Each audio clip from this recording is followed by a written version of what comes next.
Good evening, everyone. Welcome along to the Ladbrokes Masters 2021 Day 2 watch-along. Now, I just do apologise for 1 second. I am trying to sort out my Now TV, or Sky even, just to try and see if I can get the game up, because, of course, when we did this yesterday, we were a little bit far behind. So I'm trying to, fingers crossed, get a little bit more to sync than we were yesterday. So I do apologise. A little bit of a piss about right now, trying to get it sorted, but we should be all good and ready to go. In fact, I think I have sorted it. I'm all good. Once again, for those of you that are just joining, I've put in the chat pin message just to say, if you are joining us and you're wondering if you can watch the game live on this stream, unfortunately, because of copyright reasons, we cannot show the matches live on YouTube. As much as I would love to be able to stream the games to you, unfortunately, we're not able to do that. If you are looking to try and get a stream, I would highly recommend a couple of different ideas of places you can go. One, Twitch TV. Somebody is streaming it right now on there. Two, there is also a couple of streams on YouTube. If you are, of course, not looking to pay for it, unfortunately, of course, I don't want to get a copyright strike on this channel because we've worked quite hard to get this up to date. And free, if you're watching it in the UK, it is on ITV4 for free, so you can access it on there as well. So I would highly recommend do check out ITV4 because it might be a lot easier for you to be able to go out and actually watch some of these games. We've got plenty of big games coming up tonight. I'm just trying to sort out the actual scoreboard, so I do apologise. It's a real bit of a nightmare tonight to try and get everything sorted. But once again, if you are wanting to watch the games live, then I would highly recommend checking out ITV4 if you're in the UK, or I would also check out YouTube or Twitch.tv, where people do tend to stream these games live. Luckily, I've been able to get everything sorted. So let me get the scoreboard up for you guys so you can actually see what's going on. That's Streamlabs, there we go. And luckily, I've been able to get a stream that is relatively close by to what's going on. Of course, ITV Hub, the last time we used it was a bit of a nightmare, so I do apologise about that. But we've got some brilliant games to come up tonight here in Milton Keynes. Some really good matches overall. Of course, we do go down to 4 games now. Gary Anderson is going to be taking on Adrian Lewis, which is just currently going on right now in the background, of course. I'll keep you up to date with everything that goes on there. We've got Peter Wright, who's going to be taking on Simon Whitlock. That's going to be a fantastic game to watch a little bit later on this evening. Of course, Peter Wright looking to try and get one of his first majors of 2021. Gerwyn Price, first time we're going to see him being called the new world number 1. Going to be interested to see how he does, of course. He comes up against Joe Cullen a little bit later on this evening. And in the last match of the night, it was the man who knocked Van Gerwen out only last year at the Masters. The question is, can he do it again? It's going to be Johnny Clayton who takes on Michael Van Gerwen. That is the last match of the night. Now, as I said, the good news is I am watching it on a different stream this evening, so I should be relatively close by. A little bit closer to what we were yesterday, because it was like 40 seconds in between what I could see and what others could see. But we've got a big chance here for Adrian Lewis. We're on tops to go 2-0 up on Gary Anderson here. And if you don't know, there is a little bit of a change to the format from what we saw not too long ago. It is now first to 10 / best of 19. It was best of 11, what we saw in the previous round. We get an extra 8 minimum legs. Well, I'm saying 8 minimum, potentially 8 extra legs, depending on what happens, of course, in these games. But let's talk very quickly with the chat, see how you guys are doing. Chris is in the building. He says, hi, pal, hope you're well. Welcome back, Chris. Good to see you, of course. I was streaming on Twitch this morning for about 6 hours, so I am fairly tired, I'm not going to lie. As Gary Anderson smacks in the first 180 of the evening for himself. And then Kylie's in the stream and says, hey, Josh, how are you? I'm doing fantastically well, Kyle.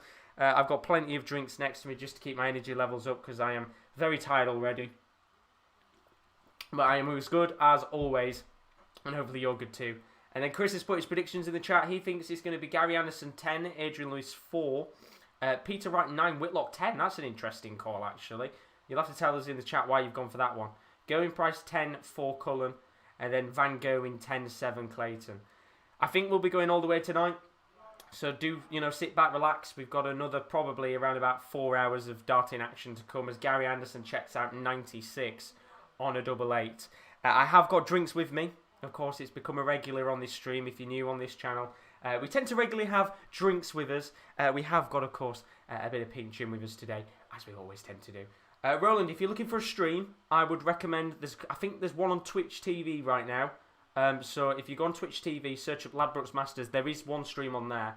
If you're looking on YouTube, I'm pretty sure there's going to be one as well.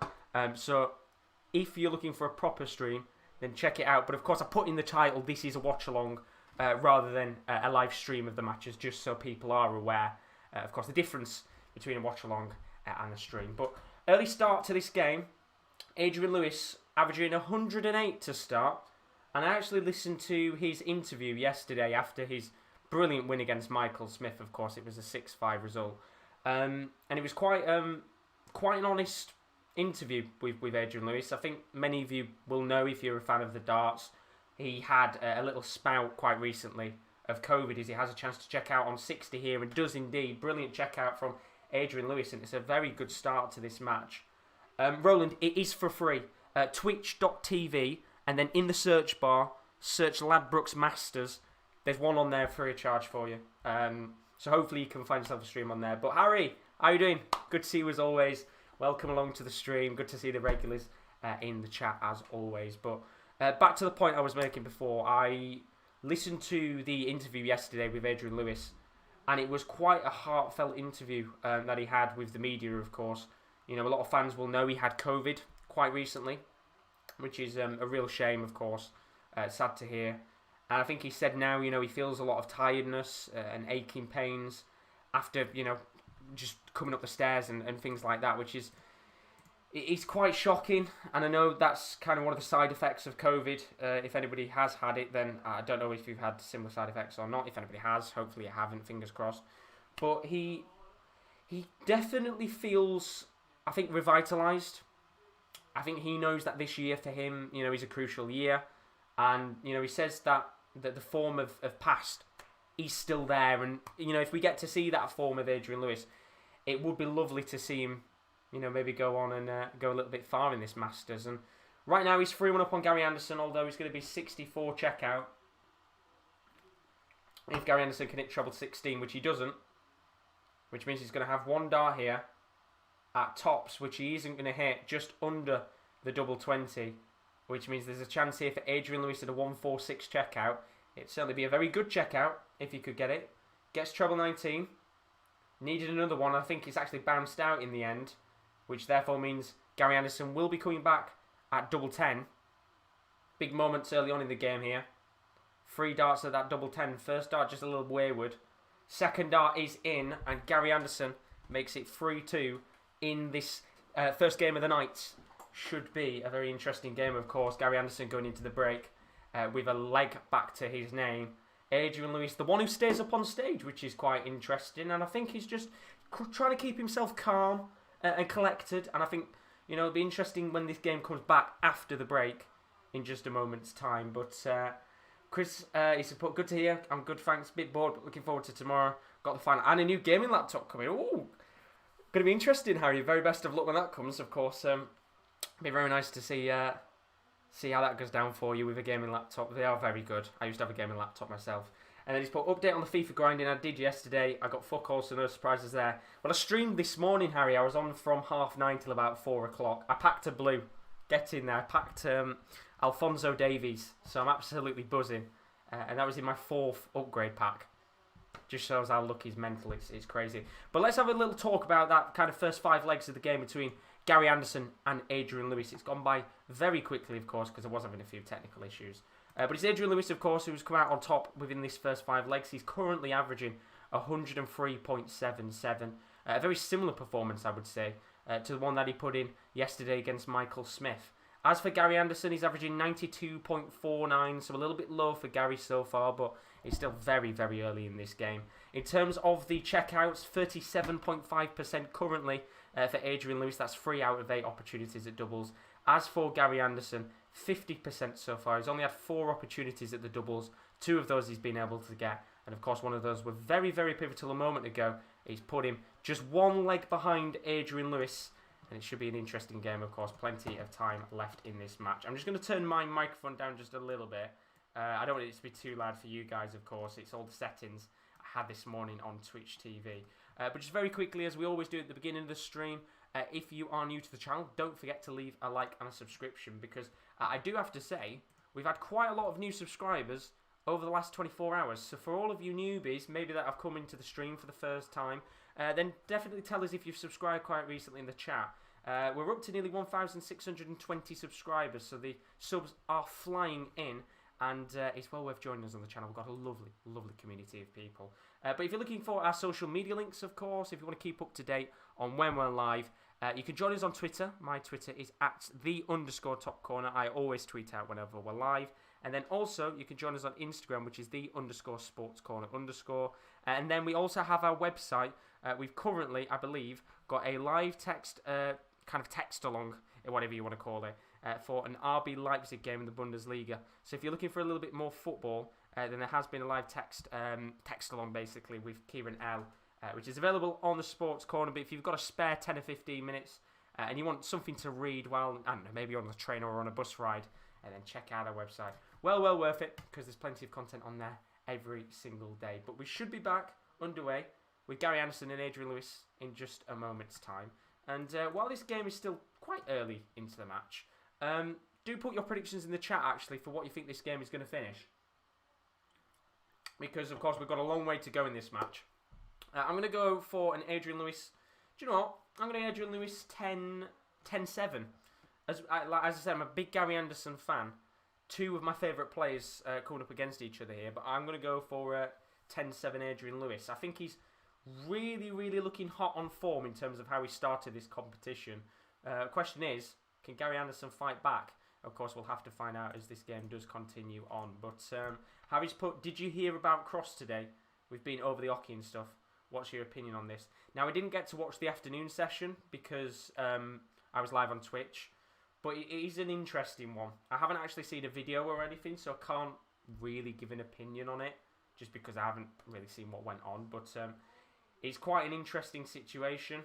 I think Mervyn King, at the end of the day, I said it to Chris, it's one of those where at the end of the day he won. Do you know what I mean? So just let it go. But had Cross maybe got a few more legs back in the game, I think it could have been one of those situations which developed as the match went on.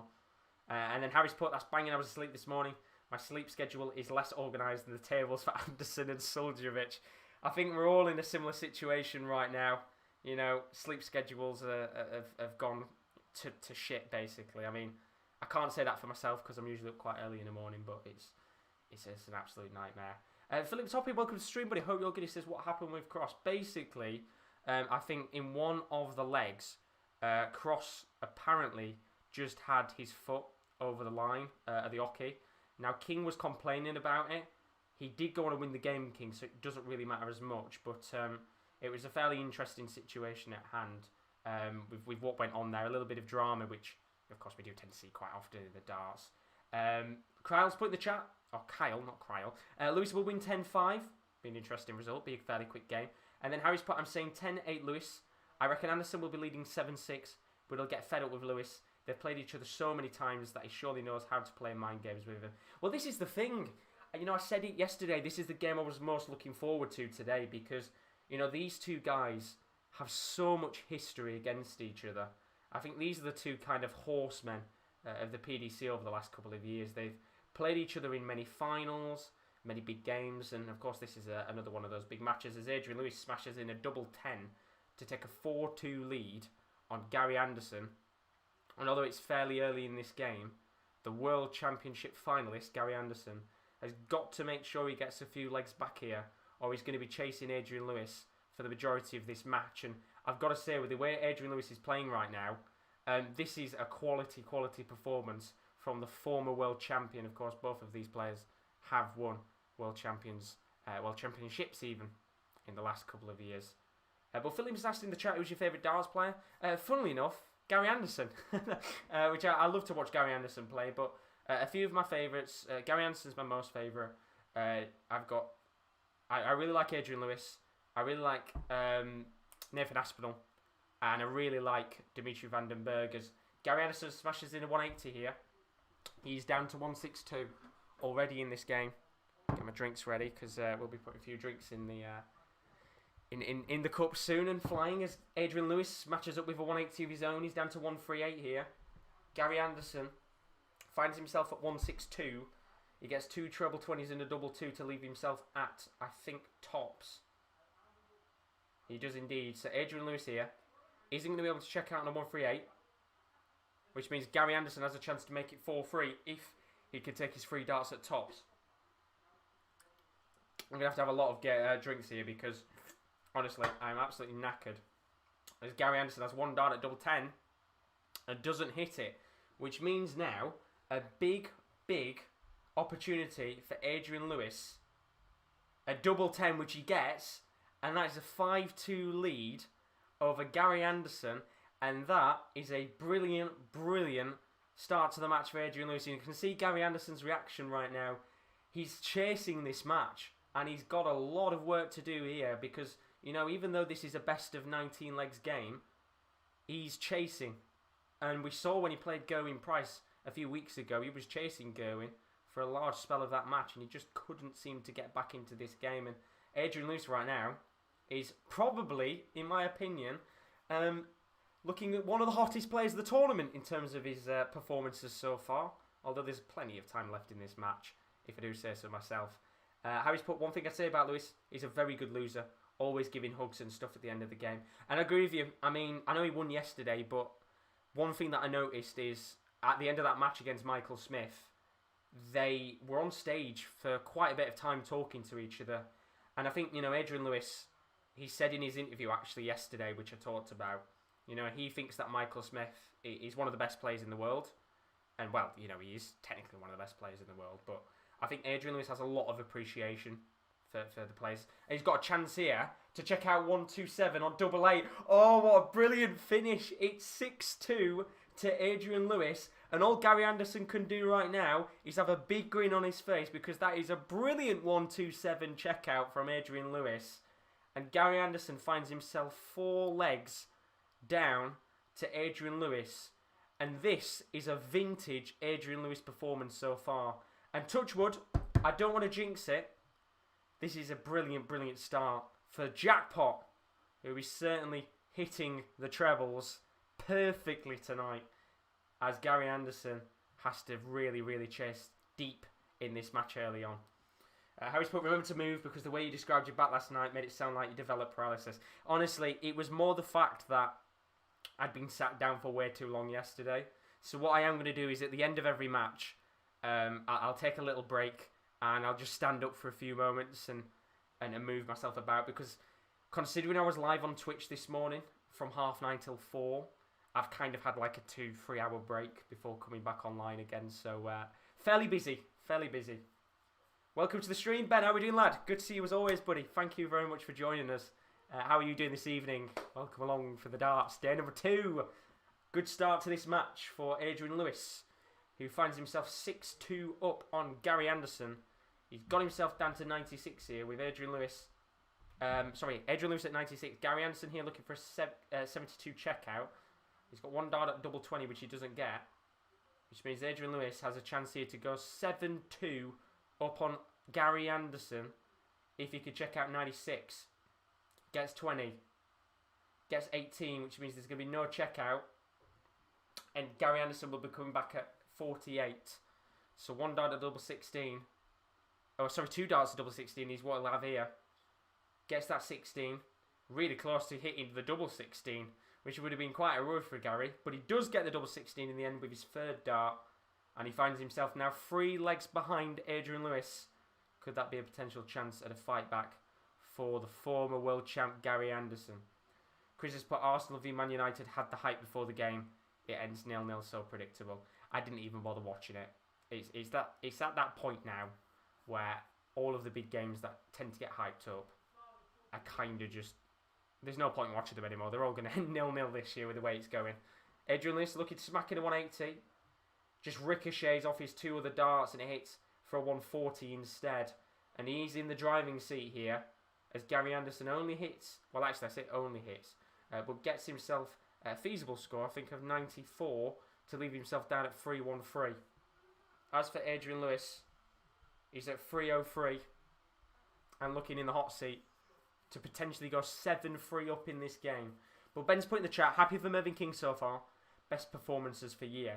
Well, the thing is, I didn't watch the match, but it was one of those where I think Chris said to me he was like 8-1 or 9-1 up on Rob Cross.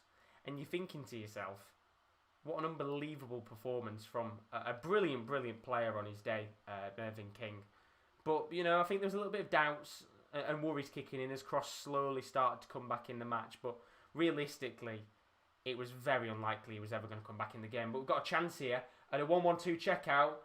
Tops, and it's another ton-plus finish for Adrian Lewis. He finds himself 7-3 up as he goes into the break. And all Gary Anderson can do is have a slight little grin on his face as he goes down the stairs at the end of the second interval, at the beginning of the second interval even of this match. Because Adrian Lewis right now is putting in a vintage jackpot performance. He's 7-3 up on Gary Anderson here. And what a performance from Adrian Lewis.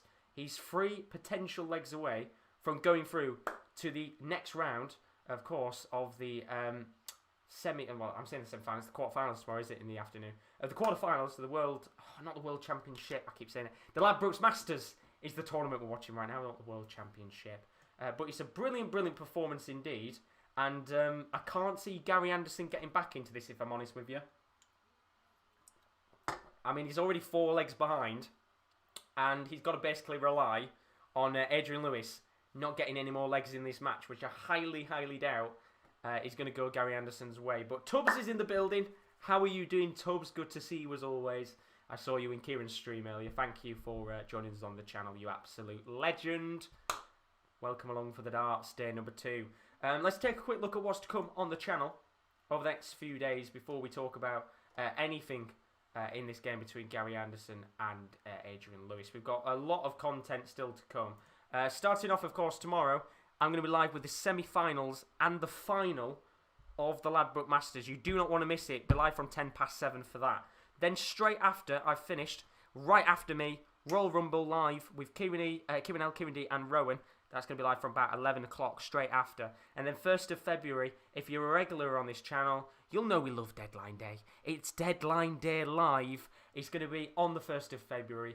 Not necessarily 10 a.m. while midnight, because this window has been pretty shit, if I'm being honest with you. But we'll give you more details over the next few days.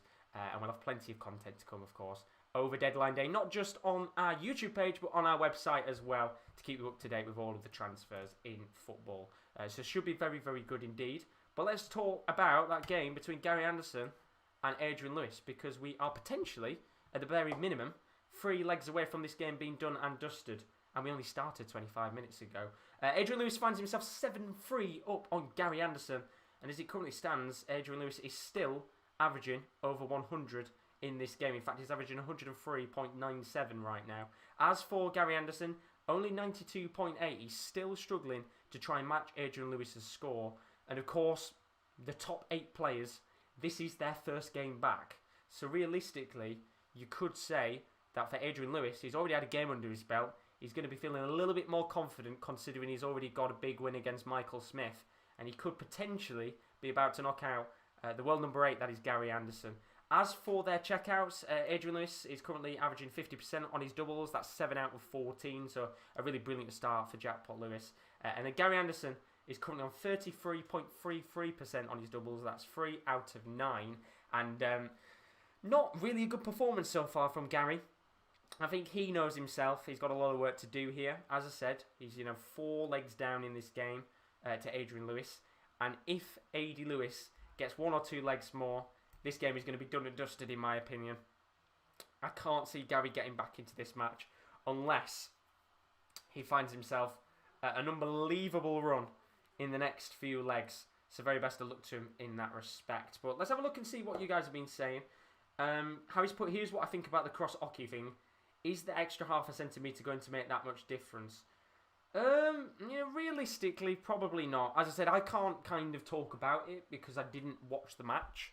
So unfortunately, I can't really say much about it. But it is one of those where at the end of the day, Milton Keynes won. So just leave it at that. Do you know what I mean? Yes, he's going to be a little bit frustrated that he's done it. But just leave it. Do you know what I mean? Let's have a look at a few of the comments as well. Phillips put, isn't Adrian Lewis the lowest ranked player in the tournament as well? He is indeed. Currently ranked 24th in the world, which is, of course, the lowest ranked player in the tournament. And right now, he's playing as the best player in the tournament, in my opinion. Which is, I'd say it's crazy, but realistically, he's already always had it in his locker. As Gary Anderson looks to get 6 treble 20s in a row. He's got 6 treble 20s. We're on for a 9-darter. Gary Anderson here, potentially first 9-darter of the Ladbrokes Masters on day number 2. He's got 147 to check out here. So he needs treble 20, which he doesn't get. He hits a 5, so there's not going to be any 9-darter, unfortunately, for Gary Anderson, which therefore means Adrian Lewis does have a little chance maybe to get back into this leg, but I would assume Gary's going to take it 7-4. Potentially. And Tubbs has put, Bayern Munich win did perk me up. Big win for them today. Very big win indeed. Chris has put, great to see Adrian Lewis playing well. It's always nice to see Adrian Lewis playing well. As I said, yesterday when I talked about it, I don't like when people call him scruffy and stuff because, at the end of the day, he's making more cash than most of us ever will. He's one of the best players in the world, as Gary Anderson hits tops to make it 7-4 on legs. But, he's a gifted player.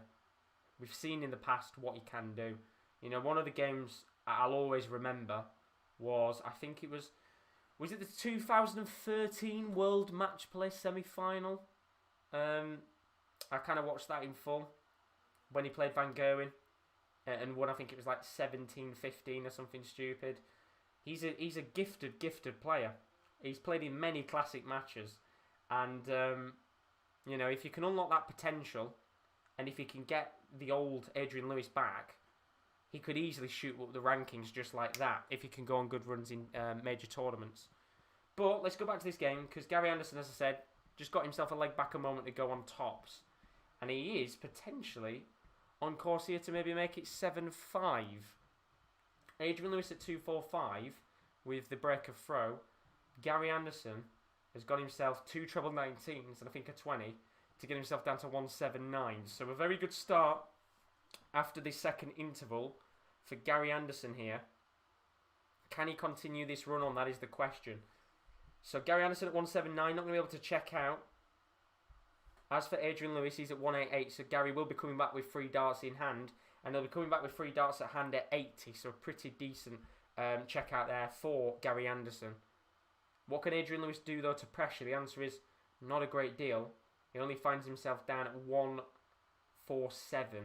So Gary Anderson, 1 dart at tops here, which he gets, and it's 7-5 in this match.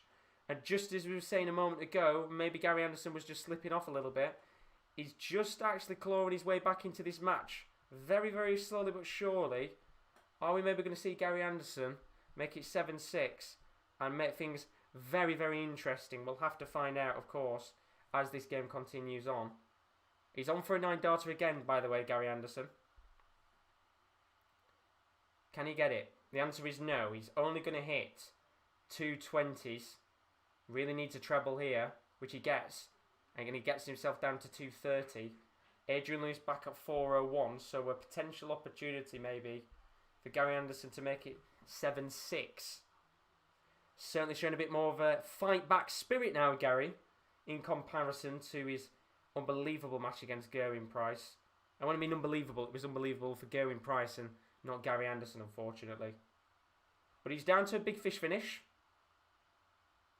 As for Adrian Lewis, he finds himself at 279. So 2 treble 20s and a bully for Gary, which he's not going to get, which therefore means that he will be coming back with 3 darts in hand, and he gets 2 treble 18s to leave 42, with Adrian Lewis back at 279. Tubbs has put, I don't have darts available on my streams. Go on Twitch TV, Tubbs. Twitch.tv, search up Ladbrokes Masters, and I think there's somebody streams it on there.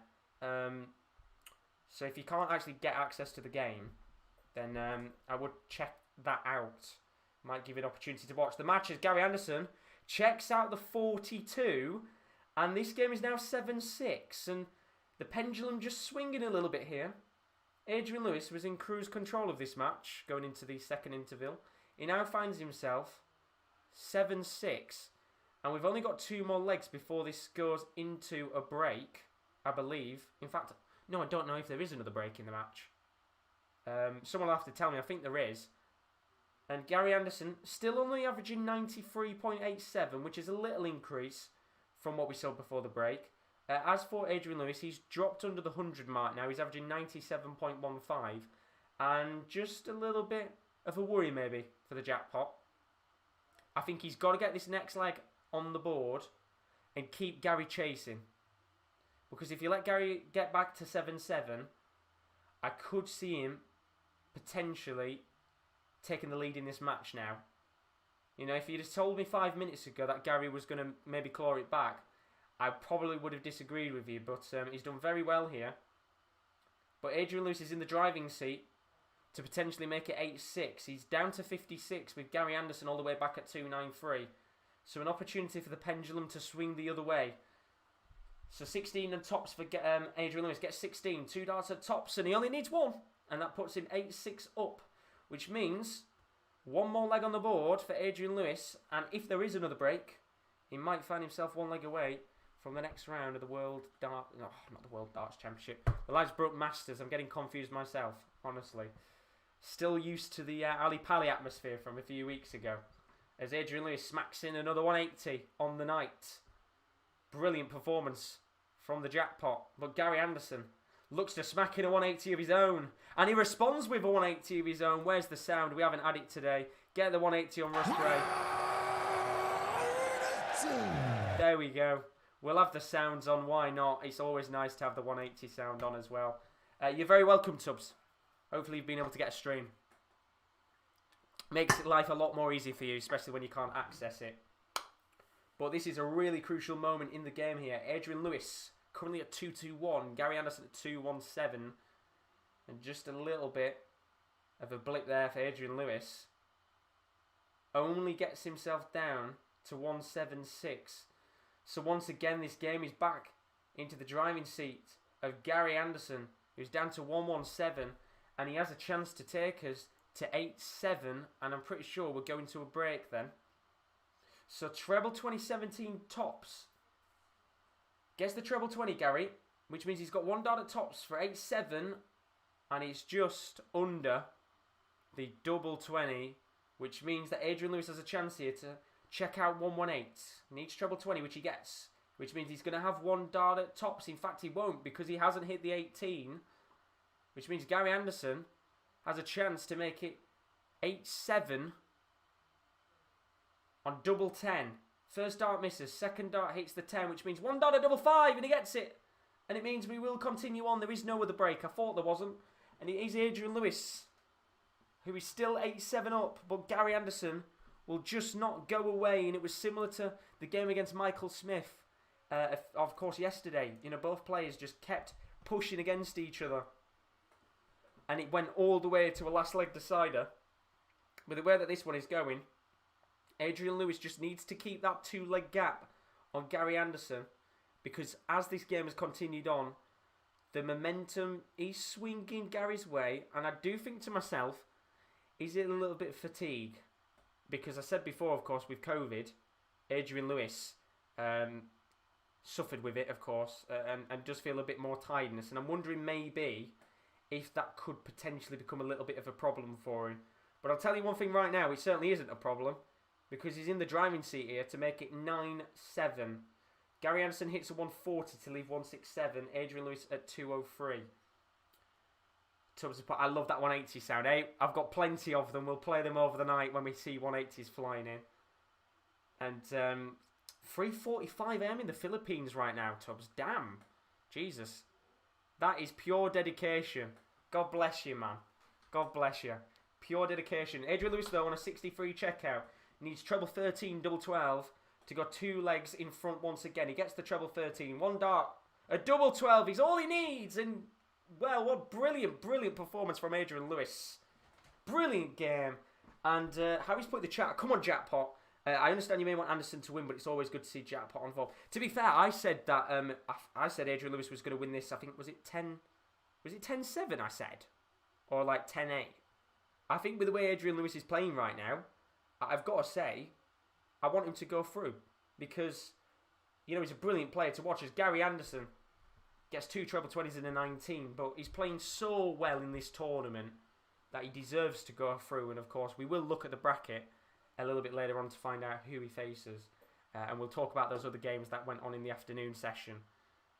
So, Adrian Lewis here, just letting Gary Anderson maybe have a chance to make it 9-8. He's at 2-7-1, Gary. He's got 2 treble 20s and a 17 to leave himself at 1-3-4. He's going to have at least potentially 6 starts here, with Adrian Lewis back at 3-5-6. And he will definitely have 6 starts, as Adrian Lewis only smacks in a 140, which is not going to be enough. So Gary Anderson could go treble 20, treble 14, double 16, and he's not going to be able to get it in the end, but he will be coming back with a checkout, I think, at tops. Adrian Lewis all the way back at 2-1-6 here. He's going to have to try and leave himself a decent finish, which he does, gets 100 to leave 1-1-6, but Gary Anderson, 3 darts at tops to make it 9-8 in the match. Got 2 darts at double 10. First dart misses, and the second dart misses, which means Adrian Lewis with a chance to win the game on a 1-1-6 checkout.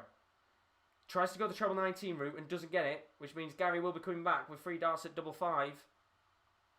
Lewis is just behind him though, on 60. And the first dart at double 5 misses, and the second dart misses and hits the 5, which means Adrian Lewis with a chance to win the game here with 2 darts at tops. And he's left it really awkward. He's, first dart at the 20, just under the ring of the tops. And, well, I think it was really awkward for him there. Which means Gary Anderson is coming back at double 1. 3 darts in hand. First dart is a brilliant marker. And it's a brilliant marker indeed, because he guides it just to the bottom of the ring of the double 1. And it's 9-8 in this match. And this is a brilliant, brilliant match to start us off this evening at the Ladbrokes Masters. Adrian Lewis and Gary Anderson finding themselves in a real fight in Milton Keynes in the second round of the Ladbrokes Masters. A brilliant, brilliant performance from both players, you have to admit. And I think this one could be going all the way. Even Harry's put is going all the way, I reckon. We'll have to find out, because I think it will be at this rate. I'll fix myself a drink up when the next game starts, but this is going to be very nervous indeed. Adrian Lewis at 3-4-5, Gary Anderson at 4-4-4. If Gary makes it 9-9, he could potentially take the lead for the first time in this game in the very last leg of the match, which would be absolutely brilliant, brilliant match from both players. But it looks like, unless Gary gets himself a 140, which he's got himself 140. In fact, he got himself, I think, down to 210 here. And Adrian Lewis only hits 55, which means Gary Anderson has a real chance here to take this to 9-9 if he can get a good score, which he does. He gets 135 to leave himself down at 75. So unless Adrian Lewis takes out this 156, which he's not going to be able to, Gary Anderson has a chance here to take it to 9-9. 75 needed for Gary. Treble 17, which he doesn't get, which means 1 dart at tops, which he doesn't get. So a chance here for Adrian Lewis, 16 and double 20. 1 dart, he does it, the 16 double 20. Oh, just under. 10 needed, and Adrian Lewis gets it. The jackpot goes through to the next round of the Ladbrokes Masters in an absolutely brilliant game, and Gary Anderson with a big smile on his face, and Adrian Lewis with a big smile on his face as well, as he just slowly, in fact he goes back to Gary Anderson to have a talk. And I tell you one thing, both of those players embroiled in a big, big match against each other, and both players, as we've said before, Adrian Lewis, a real brilliant player when it comes to talking, and both players just showing a bit of appreciation to each other.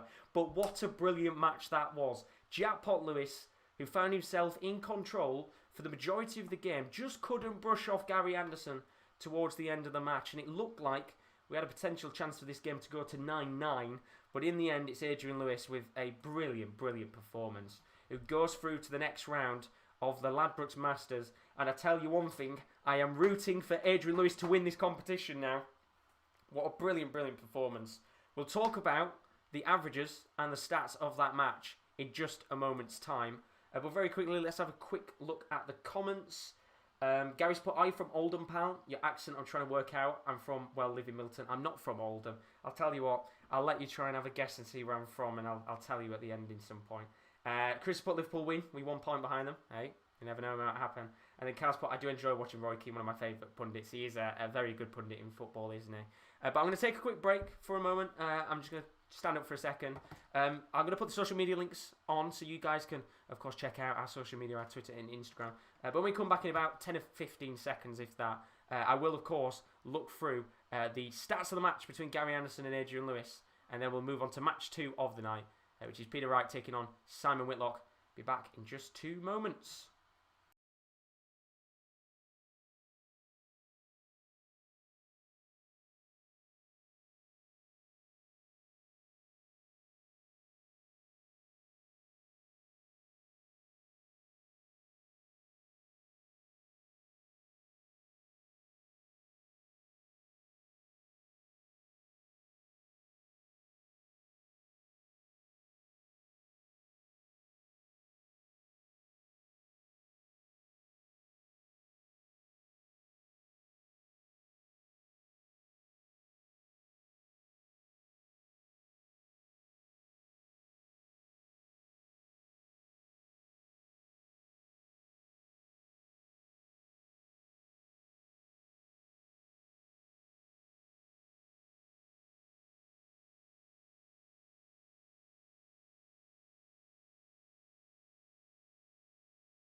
Thank you for those of you that just stayed while I had that quick break just to stand up for a little bit. Of course, I'm going to do that probably after every match just to make sure I don't get any achy legs or achy back, because I have been sat down pretty much for the most of the day since about 9:30. So it's always good to just get, stood up for a little bit, have a few stretches, and then sit back down for a little bit. If you want to, of course, check out when we're live on the channel. Twitter is @_top corner, and our Instagram is _sportscorner_. Well worth following us on both of those pages if you want to see when we're live.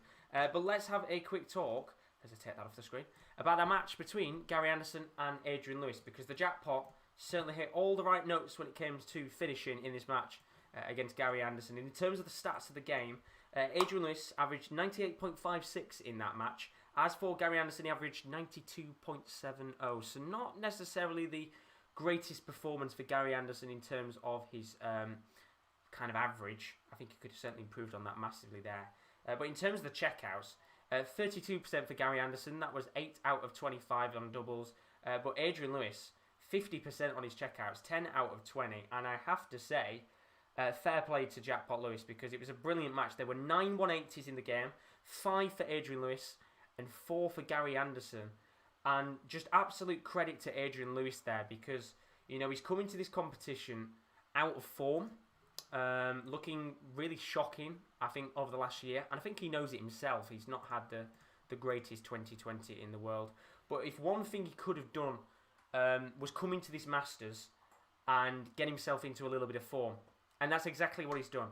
He played a brilliant game, not too long ago, about 24 hours ago actually, against Michael Smith. We played really well in that match. And once again, he's come into this game and played brilliantly well against Gary Anderson. In a match where Anderson never actually led at all in the game. So you've got to give him credit. And when we actually look at the bracket and see how this works out, Adrian Lewis, of course, beating Gary Anderson, will come up against the winner of the game between Gerwyn Price and Joe Cullen. So not the easiest route in the world for Adrian Lewis, but he's already knocked out 2 of the top 10 ranked players in the world. You never know, maybe you might knock out someone like Gerwyn Price or Joe Cullen, depending on who goes through on that game. Of course, that game is a little bit later on tonight, which we'll talk about later on, of course, when that game is closer. Let's have a quick talk as well over the other games that went on a little bit earlier on today. We had an afternoon session, of course, at the Ladbrokes Masters in Milton Keynes. 4 other games from the second round of action, and it all started off with Rob Cross taking on Mervyn King. Mervyn King was absolutely cruising in this match before it looked like Rob Cross was going to get back into the game. But in the end, Mervyn King won 10-5 on legs. and it was a very good performance from Mervyn King. Averaged over 100, was solid on his checkouts, and he's looking like one of the informed players of the tournament so far as well, alongside Adrian Lewis. As for James Wade, he came up against Chris Dobie, of course, who shocked Dimitri van den Berg in yesterday's match. And James Wade looked, I'd say, fairly ruthless in this match. Really good on his checkouts, a high 97 average, and a very good performance for one of the most consistent players in darts, of course, in James Wade. Nathan Aspinall with a new darts set, absolutely played brilliantly well against Mensur Suljovic. It was a real tricky match. Both players played pretty good in this one, but it was Nathan Aspinall who just edged it 10-9, and a big performance there for Aspinall. Of course, will be a little bit disappointed that he didn't go further at the Ali Pali a couple of weeks ago. And then, of course, Dave Chisnell took on Daryl Gurney. Another brilliant match this was. Chizzy winning 10-9. Both players just struggling a little bit on the checkouts at times, but Chizzy does go through, of course. So it'll be a very, very good game, whoever he faces in the next round. So, when we have a look at how the actual table is looking now, with everything that's going on, we can see, of course, Gerwyn Price coming up against Joe Cullen. The winner of that game will be facing Adrian Lewis. What a game that one is going to be. Of course, Mervyn King has already found himself going through into the quarterfinals. He will be facing Nathan Aspinall, which is going to be a brilliant, brilliant game to watch. Two brilliant players on their day. We've got potentially Michael van Gerwen or Johnny Clayton coming up against James Wade in the next round. And then as for the bottom section, whoever wins that game between Peter Wright and Simon Whitlock, which is coming up in a moment's time, will be coming up against Dave Chizzy. And that's going to be a very, very good game either way, of course, whether he faces Peter Wright or Whitlock. And let's have a quick talk about this game, actually, because I think this is a really interesting one. Peter Wright against Whitlock. Because both players will have been very disappointed with their Ali Pali runs, I think. I think the way that he was knocked out, Whitlock against Ratajski, was really poor. But he made up for that with a very good performance against Ratajski yesterday at the Masters. As for Peter Wright, he got knocked out by Clemens. It was a brilliant, brilliant match that he faced off against him at the Ali Pali a few weeks ago. But this is such a crucial tournament for the top three players in the world. Gerwyn Price, of course, coming into this as the world number one, he'll want to come up on stage and he'll want to put in a dominant performance. Of course, Michael van Gerwen, he comes into this tournament and he'll be thinking to himself, well, I've got to just really start off on the front foot to try and claim back my world number one spot. So I expect him to do quite good. And then Peter Wright, of course, ranked third in the world, one of the very best players in the tournament. I think he has to come into this and just be maybe the I'm saying underdog, but what I mean by that is just quietly sneak through this tournament. And who knows, maybe we might see him in a semi-final or a final at the very least. But I think he's got a very favourable run down that bottom section. And you never know, he could get through to the next round. But he's got a tough opponent in Simon Whitlock. Of course, the wizard, the master of the 180s at times. And I think this one should be a pretty decent game to watch. So do put your predictions in the chat for this one. I'm going to go Peter Wright to win 10-6 against Whitlock here. Harry says, I'm saying Whitlock's going to have great first few legs, then he'll have a shocker. He expects Wright to win 10-4. Tubbs is rooting for Whitlock to win this 10-7. And then for any of you guys that haven't put your predictions in the chat, there's still time to chuck them in. So chuck them in the chat and we'll have to see what you guys say. Chris has put, if Price beats Cullen, it'd be Price v Lewis, which should be fire. Which is very true. But I kind of want Lewis to go all the way. Why not? Let's have it. That's what we want. And then Harry's put in the chat, Cheesy versus Cullen would be the biggest scoring game ever, which would be a very mad game. And then Carl's put, how could I not root for the glorious bead and ponytail of Whitlock? 10-8 win. I mean, he has got an absolutely fantastic ponytail, hasn't he, Whitlock? One of the real brilliant players of this tournament. And of course, he has also got one of the best walkout songs in Down Under by Men at Work, which is a very good one. But Peter Wright, just about to come out onto the stage here for our second game of the night. We are nearly halfway through, of course. We've got two more games still to come. Price v Cullen and Van Gerwen coming up against Johnny Clayton. Remember, if you are new to the channel and you've enjoyed this watch along so far, then don't forget to leave a like and a subscription. It is greatly appreciated as we push towards 1,700 subscribers on this channel. Your support, of course, is always appreciated. We've got a fantastic community of people, whether you're into darts, football, WWE, whatever you're into. Of course, it's well worth joining us. A lovely community of people on this channel. Let's get into this game then. Whitlock and Peter Wright out onto the hockey for tonight's game. Of course, Whitlock with a 6-2 win against Krzysztof Ratajski. It was a pretty good performance from the Wizard in that match. As for Peter Wright, he actually won the competition this time last year, beating Michael Smith. I think it was 11-10 in the final. A really brilliant game that was. And it will be interesting to see how Peter Wright does in this match. Of course, it's his first game since his Ali Pali match against Gabriel Clemens a few weeks ago. Tubbs has put that entrance song to Men at Work. It's a brilliant, brilliant song to come out to. And then how his ponytail is so big, it's not a ponytail anymore. It's the whole bloody horse. It bloody is. Honestly, he's like the Australian Rapunzel, isn't he? It goes all the way down towards his leg now. It's mad. He could probably store darts in the back of his head if he wanted to and just pick them out. He's mental. And we've got two very different hairstyles. We've got Peter Wright with the mohawk, which, you know, changes every single week and whenever he plays. You know, this tournament is pink right now, which is fairly cool.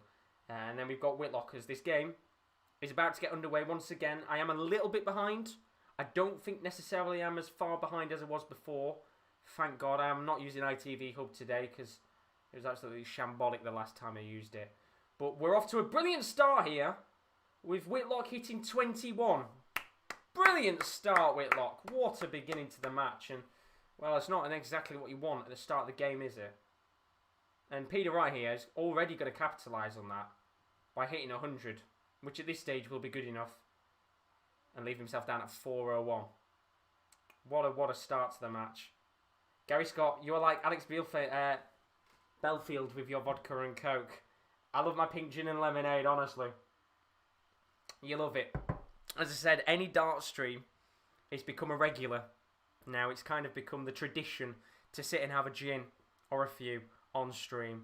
And usually when it's the last game of the tournament, I tend to just go quite wild. I mean, if you didn't watch the World Championship stream, I probably wouldn't recommend it because I think it got about an hour and a half into the stream, which was about 3.5 hours long, and I was gone. I was absolutely gone.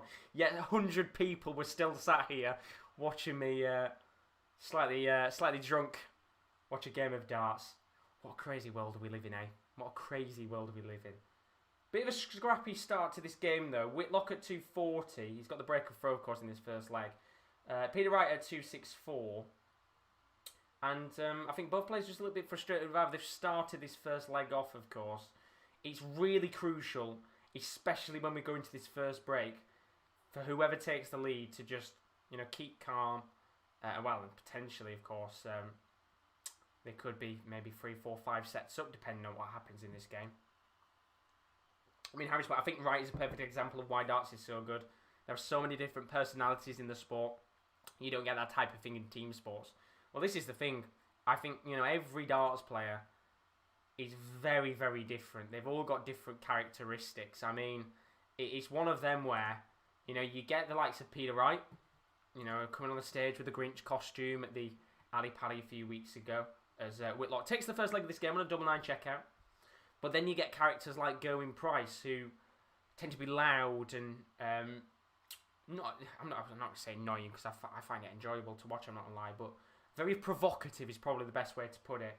Very loud, very open, and very reactionary. I think is the best way to put it. Very similar to an Aspinall, which is why whenever those two play against each other, it's always a treat to watch because, you know, they're both screaming and shouting, and I think it always tends to bring the very best out of them.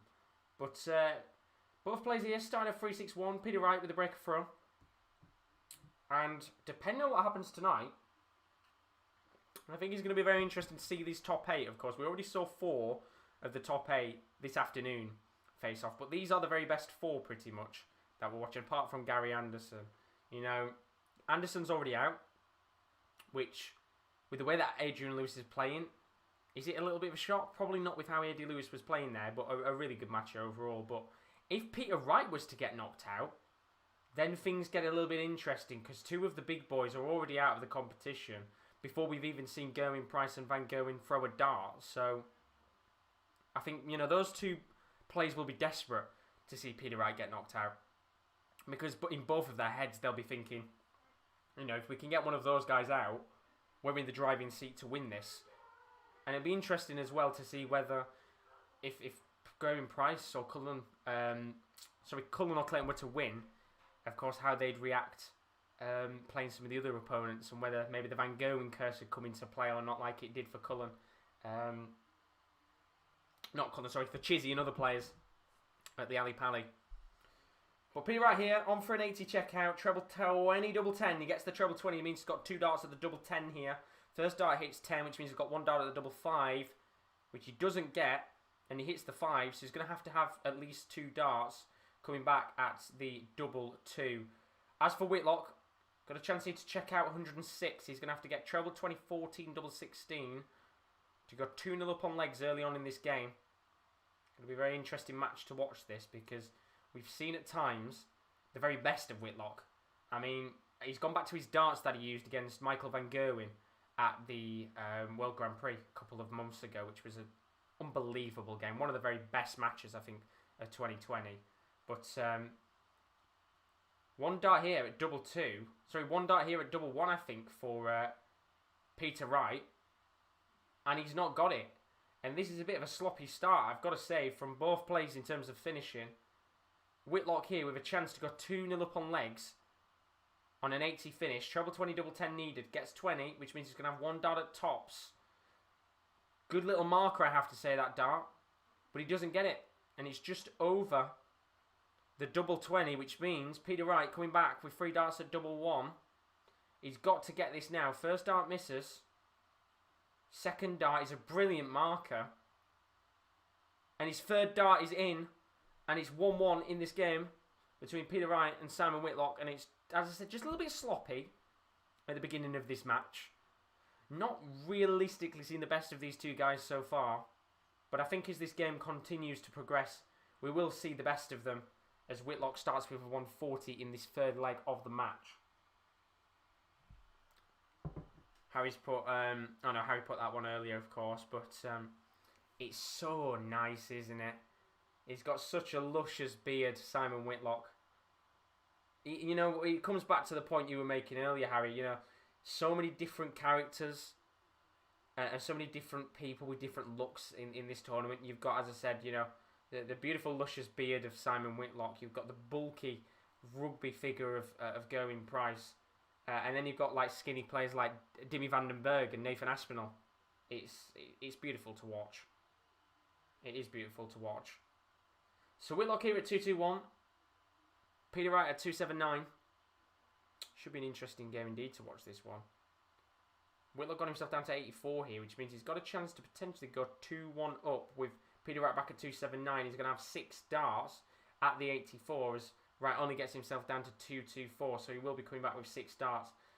Might not even need it though, because he hits the ball, which means he's got 2 darts at double 17. Sorry, treble 17. No, it was double 17. I've lost the plot. He does get it in the end, either way. It's 2-1 to Whitlock. But really, really nice there from Whitlock, hitting the bullseye and then hitting the double 17. And a good start to this game for the Wizard. Which, to be fair, Harry said he thought he was going to have a good start and then maybe teeter off. You might be right, depending on what happens here. But Chris put in the chat, he thinks the battle for number 1 is going to be intriguing. Harry said, Chris, I'm not sure though. Is Price going to be able to hold the form? When the crowds return, they'll be on his back again. I think, do you look at it at the same time and think to yourself, maybe Gerwyn Price likes it, doesn't he? He loves being jeered on by fans. I think he does miss a crowd at Gerwyn Price. And it's kind of scary to think whenever fans do come back, if he does keep his form, he'll be a very scary player to watch. But it's a very fair point to make. I mean, Chris has put, I personally think MVG will get his number 1 spot back at the end of the year. MVG losing number 1 will be and should be kick up the backside. 100%. I think he'll have it back by the end of the year, that's for sure. Be interested to see if he can win a few majors.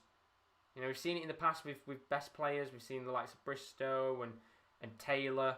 They all went through little blips and then got back to their very best. Maybe we might see Van Gerwen do the same. It's been quite a long blip for him. But let's not forget, he did win the Player Championship in that time. And I think that 5-0 loss to Chizzy will be a real kick up the backside for him, you have to admit. A real kick up the backside. So Peter Wright's going to be coming back here with 3 darts at double 18. Whitlock's back at 204 here, which means it looks like we could be going 2-2 and into a last leg decider for the first interval. And he gets it in the end. He only needs 1 dart at double 18, so whoever wins this leg will be going into the first interval in the lead in this match. And I think right now 2-2 is probably a very deserved score. Neither player really taken a foothold of this match so far. Very topsy-turvy game, this one. I don't know whether, of course, this will continue in the same vein, or maybe one of them will just steamroll on, as Peter Wright here looks to get a 180. First one of the match, he does. Good 180 there, let's get the sound on. There we go. 180 from Peter Wright. He's on for a potential 9-darter. Be interesting to see, of course, what happens here. So, Peter Wright not going to have a 9-darter. But he will get himself treble 17, treble 20 and 20. So, very good score in the end there. But I think Price is even better. An example, would Price win that famous Grand Slam final with Anderson? Against Anderson without the crowd. As I said, I think he loves being jeered up. He absolutely loves it. And, he runs off of it. He kind of runs off the energy of the crowd. Even when they're jeered against him, he loves it. It's kind of his motivation. As Peter Wright here, he's on 190. He's got 2 treble 20s. I'd assume he'll go for the 10 here. In fact, he won't. He'll go for the treble 18, which means he will be going at double 8. He's going to have 6 darts in hand to take the lead in this game for the first time. Big moment early on in this match. So Peter Wright, 3 darts at double 8 to go 3-2 up at the break. And he only needs 1 dart. That's much better from Peter Wright as we go into the first interval of the match. And it was Simon Whitlock who was in the lead in this game early on in the match. Both players looking fairly sloppy at the start. But since then, Peter Wright has just started to improve on his finishing a little bit. And he's now in control of this match. It is 3-2 to Peter Wright.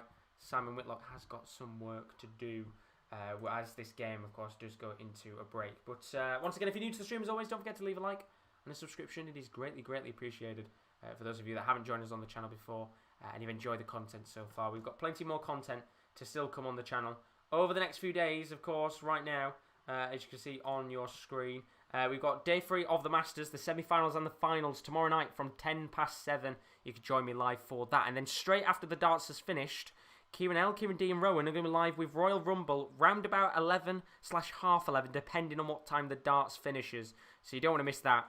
And then the 1st of February, the whole Sports Corner team is going to be live with Transfer Deadline Day. You do not want to miss it.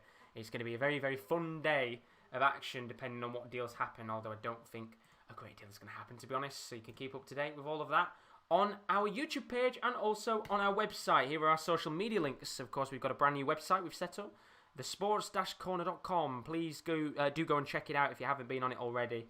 We upload new articles every single day. You can also access our live streams as well on our website. So if you can't access YouTube, you can watch them on there too. So highly recommend to join us on there, thesports-corner.com. There is darts content, there is football content, there is plenty of other sports on there too, so well worth joining us. And then, of course, if you want to follow us on Instagram, it's _sports corner_, which is where you can find out when we are going to be live on our YouTube page. So that is all of the plug-in, as we always tend to do. Let's have a quick talk about the match that is going on between Peter Wright and Simon Whitlock. As it currently stands, it is 3-2 to Peter Wright, and not really any of these two players necessarily playing too well so far in terms of the averages of this match. Peter Wright averaging 95.69, Simon Whitlock averaging 94.48, so not necessarily the best start in the world for both players. As for their checkouts, 66.67% for Simon Whitlock, which sounds impressive, but he's only had 3 opportunities at doubles. 2 of them he's put away. As for Peter Wright, he's only 33.33%. That's 3 at doubles out of 9. But he's in the lead of this match, and with the way that this game is going, I think this has still got a long, long way to go. Of course, both players just need to slowly improve in this game, or else this could go on for quite some time. Casport, just wondering if you don't mind, do you know how long the WWE will go on for later? Sorry, I meant tomorrow about the WWE.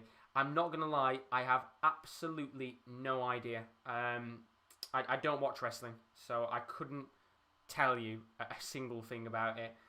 If Roman or Kieran are here, then they'll know a lot more about it. But I think content, or like the build-up to it, is at 11. And I think the actual main thing goes on at 1 or midnight, one of the two. So they'll have quite a bit of build-up to do. And that'll be the 30-man Royal Rumble, which is, I think I said, about midnight, 1 o'clock. So, yeah, it'll be straight after the darts, whenever that finishes. I would assume the darts will be done by 11 or half 11 at the latest. And then literally instantly, as I've done, they'll be going live with that. So do check it out, of course, if you like your wrestling. And then Houseport, I'm not saying that he doesn't mind the crowd, but surely people booing as you're about to throw a crucial dart will put you off a bit. And then he said, Peter will go off that stage full of confidence. Whitlock knows how he's the underdog. Peter Wright won't be worried, because he's got the game to beat him. Certainly has indeed. And both players are back out onto the hockey for the next leg of this match. Of course, we will be having a second break. In an ideal world, Peter Wright would love to go up 8-2 at the break and maybe get this game done very quickly. But that is, in an ideal world. We've got a long way to go in this match. And as it currently stands, it's from only 3-2. Long way to go in this game, I've got to say. The question is, can Peter Wright take a bit of foothold in this match? Or will Simon Whitlock just keep pushing him all the way in this game? We'll have to find out. But good start there from Peter Wright. Begins with 100. As Whitlock goes one better and hits a 140 to start off this sixth leg of this second round match. Harry's put... I've literally just read that comment out. I don't know if I was going to read it out again as Wright hits a 140. Big moments in the game, you have to say here. But I believe tomorrow night, I've heard, we could potentially be hearing who the next player at the Masters is. The last player, of course, the 10th man. So if we do find that out, of course, we might have a quick talk about that, depending on what happens. But... of course, a lot of darts still to go before we know who that 10th man is going to be. We've still got another 2 games after this, of course. And so far, in the 6th leg, it looks like Peter Wright is in the driving seat here to potentially go 4-2 up and just start bridging a gap between himself and Whitlock in this game. Whitlock at 170, Wright at 171, Wright with a break of throw. He's hit 140. He's going to go down towards 19, and he does leave himself with a very respectable 32. So if Whitlock is going to make it 3-3, he's going to have to check out the big fish finish. Gets one treble 20. Gets another one. Ball for a big fish. Nowhere near. He hits the 4 instead. Which means Wright will be coming back at double 16 with 3 darts in hand. And the answer is he only needs 1 dart. Pitch perfect finishing from Peter Wright. And he makes it 4-2 in this game. And now there's a little bit of breathing space between himself and Simon Whitlock in this match. And well, it's going to be very similar here to the game against Gary Anderson and Adrian Lewis a moment ago as Whitlock smashes in a 180. Let's get that 180 sound. And where's the spray? There's the spray. There we go. Whitlock is on for a 9-darter. But Peter Wright is looking for a 180 of his own. And he gets a 180 of his own. Both players on for 9 darters here in this 8th leg of the match. No, it is 7th leg. Well, there'll be no 9-darter for Simon Whitlock. He hits 20 with his first dart. Can Peter Wright go one better? The answer is... no, he can't. He also hits the 20 of his own. So no 9-darter opportunity, sadly. Of course, we haven't had a 9-darter opportunity in this tournament yet, which is a shame. But with this tournament format being so short, I don't think we'll probably get any. Maybe we might have 1 if we're lucky, depending on what happens. But Simon Whitlock at 264, Wright at 261. A very good leg this is in the match. Much improved by both players. But Whitlock really does need to get something soon, because the more that Wright kind of steamrolls on in this game, the quicker this match could be done. If Wright starts to just push away in this match. Of course, a long time to go till then. And you can see, the one thing I like about Peter Wright is he doesn't really tend to react a great deal. He's very, very calm. You see slight maybe twitch or a movement, slight reaction, but he's very, very calm on stage. You know, I've never really seen him with big celebrations and things like that. Although, literally just saying that, he's now just put his arms a bit frustrated there, I think, with some of his darts, as Whitlock is on for a 160 finish. Gets 2 treble 20s. He's got 1 dart at tops here for a brilliant 160 checkout. And it's just above the ring of the double 20, which means Whitlock, could be coming back at tops if Peter Wright doesn't check out this 137. He's going to go treble 19, which he doesn't get. And he hits treble 3. Which means Whitlock will be coming back at tops in this game for a chance to make it 4-3 on legs. Big moments in this game. So double 20 for Whitlock, which he does get, and that's a lovely finish from the Wizard. And he finds himself 1 leg behind Peter Wright. And very similar, as I said, to Adrian Lewis. All Wright's got to do is make sure that Whitlock is chasing him for the majority of this match. If he can keep him, 1 or 2 legs away, and that's perfect as he smashes in a 180. Brilliant there from Peter Wright. He's on for another 9-darter in this match, potentially. Question is, will he be able to have a chance at that 9-darter? That is the question. He needs 3 more treble 20s in this match, and he doesn't get one of them, so there'll be no 9-darter opportunity, sadly. But he does get himself a very good 140, so he is down to 181 after 6 darts in hand. Whitlock back at 379 here.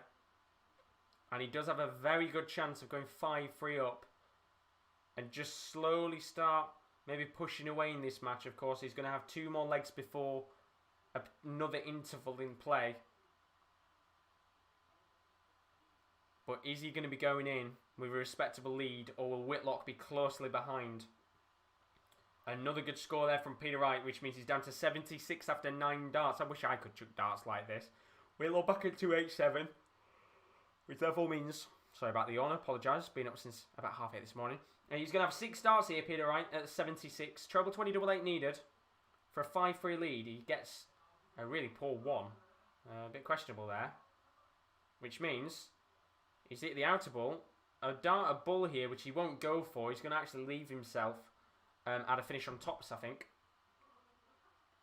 Which he does, which is very, very respectable, of course, considering he's going to have an extra 3 darts anyway. So we'll look back at 228 here. All he can do is put a bit of pressure on, which he certainly does indeed, because he smacks in a 180. Get that 180 sound on again, Rush Break. And with Peter Wright here at tops, he does get the 1 dart at tops, and that is a big moment in the game, because Peter Wright finds himself 5-3 up on legs, and that is crucial for him, of course, just to keep that distance with Whitlock, who will be trying to push in this match to get back into this game. Chris Pott, I didn't even know it's deadline day on Monday. To be honest, neither did I myself, or else I would have advertised it a few weeks ago, but to be honest, with the way that this window is right now, I don't see much going on deadline day. So how we did like a 10 AM to midnight stream for the summer one, I don't think we're going to be doing that again for this year. I think we're looking to maybe do a couple of hours.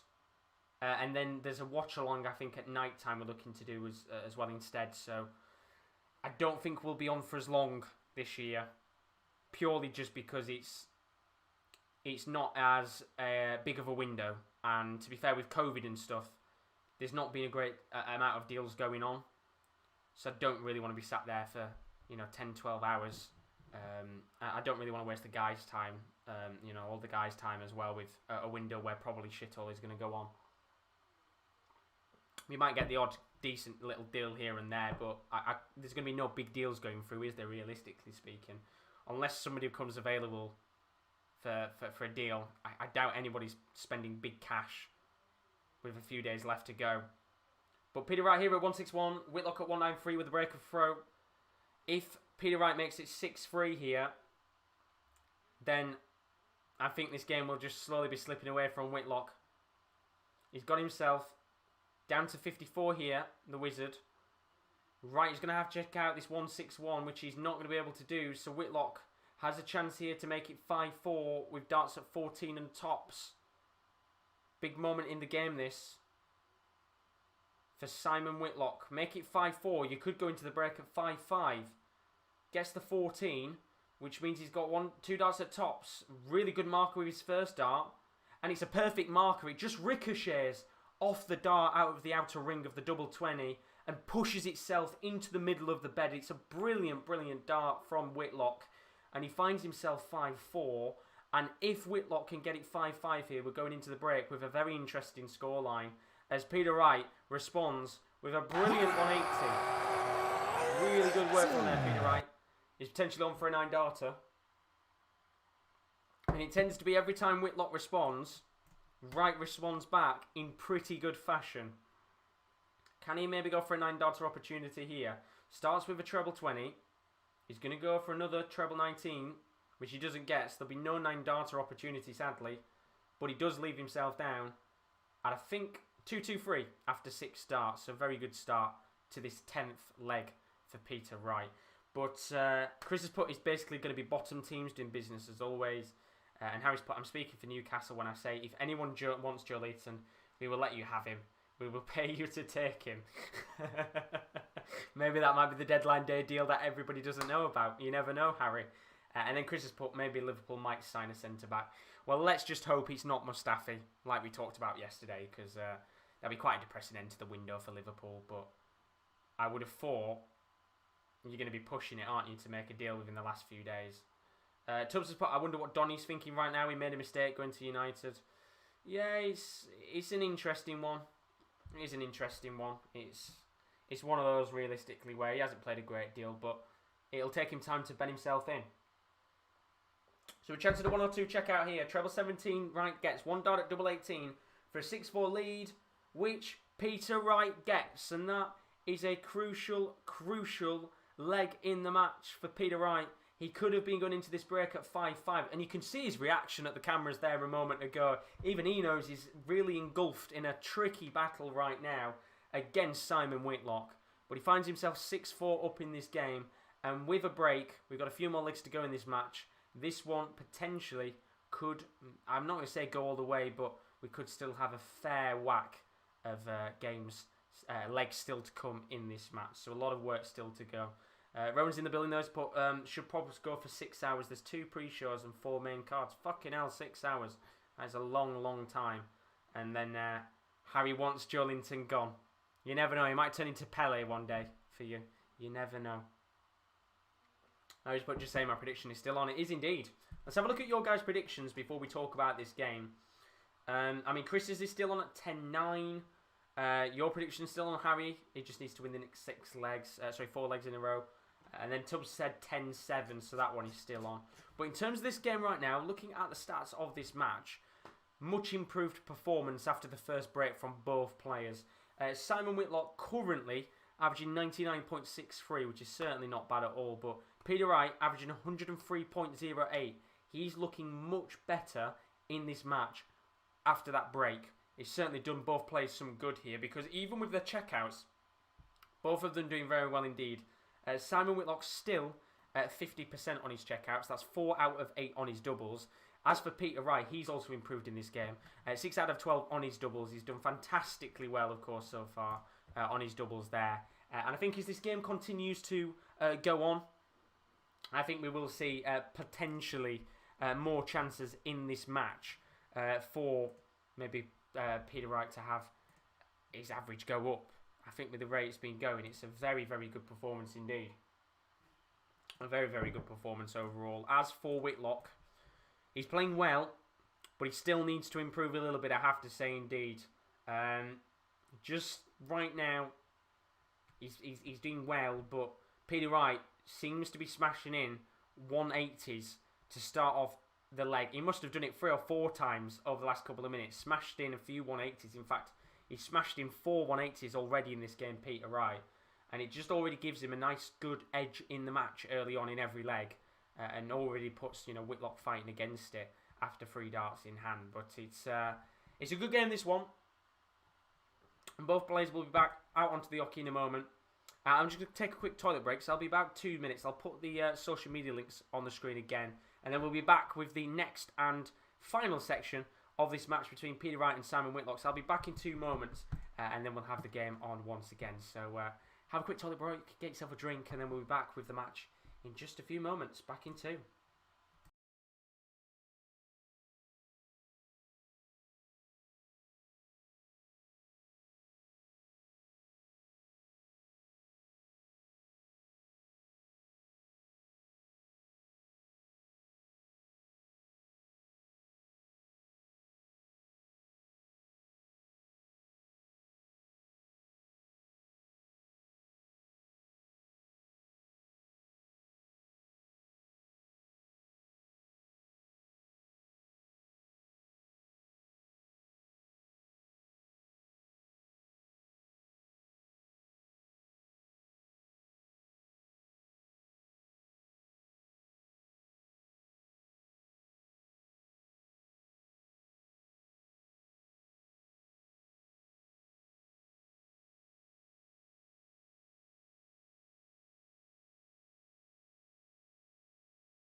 Apologies about that. I'm back. Just a quick toilet break there. We are back underway, of course, with this match between Peter Wright and Simon Whitlock. Just had to take a quick break there. Got my legs sorted and stretched. And, of course, it's nice to have a bit of a break for a moment or two. But back underway, of course, Whitlock just got a leg on the board there, actually. So it is 6-5 in this match. A very decent game so far. And as I said, both players here averaging over 100. It's another good match on the night. And you kind of expect it. You know, when it comes to these games against, you know, the likes of Wright and Whitlock, well, I'm saying the likes of Wright and Whitlock, but just any game where it features the big guns coming out on display, they always tend to do quite well. But right now, Whitlock smashes in a 180, and it's a very, very good 180 there for Whitlock because it puts him in the driving seat here potentially to maybe make this 6-6 in the match. He's currently at 2-2-1, but Wright responds by getting himself down to 92. And that is brilliant, brilliant work in the end there from Peter Wright.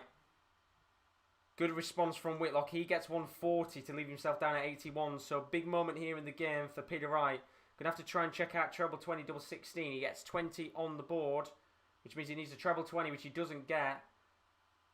So there'll be no check out from Peter Wright, which means Whitlock comes in with a chance here to check out 81. Treble 19, double 12 needed here for the Wizard to make it 6-all in this match. He goes treble 15 and he's going to go for double 18. He's got one dart in hand at double 9 and he doesn't get it, which means Peter Wright is coming back with a chance here to potentially get himself at the double 16. Big moment in the game this is for him to go back into a 2-leg lead. He's got one dart at double 4. Question is, can he get it? The answer He can. Just in the ring of the double four. And he finds himself once again with a 2-leg advantage in this match. And he is technically 3 legs away from going through to the next round. But the way that this match is going, Whitlock responds with a big 180. Where's Paul Hinks? I hope he's screaming. He's not. George Noble doing it instead. It's a 180 there from Whitlock. But there's a chance here for a 180 from Peter Wright. And he responds with a 180 of his own. Brilliant there. From Peter Wright. Brilliant there from him. To put himself at a chance at another 9-darter. He's not going to get it in the end. He only hits the 20. And he only gets 60 after... Oh no, he does get 100. Credit to him there. Finds himself down at 2-2-1 after 6 darts. Whitlock at 193 here. Might get himself a 140, which would be brilliant. Gets 100 to leave 93. And I tell you what, this is another brilliant game on the night. Really, really good performance from both players. Whitlock's going to have to try and get a good 93 checkout here because Wright has just responded with a 180. So Wright down to 41 here. Whitlock's going to have to check out this 93. Needs treble 18 double 7. Doesn't even get the treble 18, which therefore means that Wright will be coming back at a 41 checkout. 9 and 2 darts at double 16 for Peter Wright for an 8-5 lead and a bit of comfort in this match. 1 dart left in hand at double 16. First dart just a little bit far away from the ring of the double 16, and his second dart just doesn't get in, and it's a real big chance now for Whitlock to make it 7-6. See you in a few minutes, Harry. So 9 double 8 needed for Whitlock here. In what was a pivotal moment in this match. If, you know, Wright went up 8-5 in this game, it's a very, very tough ask for Whitlock to come back. But Whitlock makes it 7-6. And a bit of a nod there from Whitlock. He knows he's certainly in a tough match right now. And he's still chasing in this game.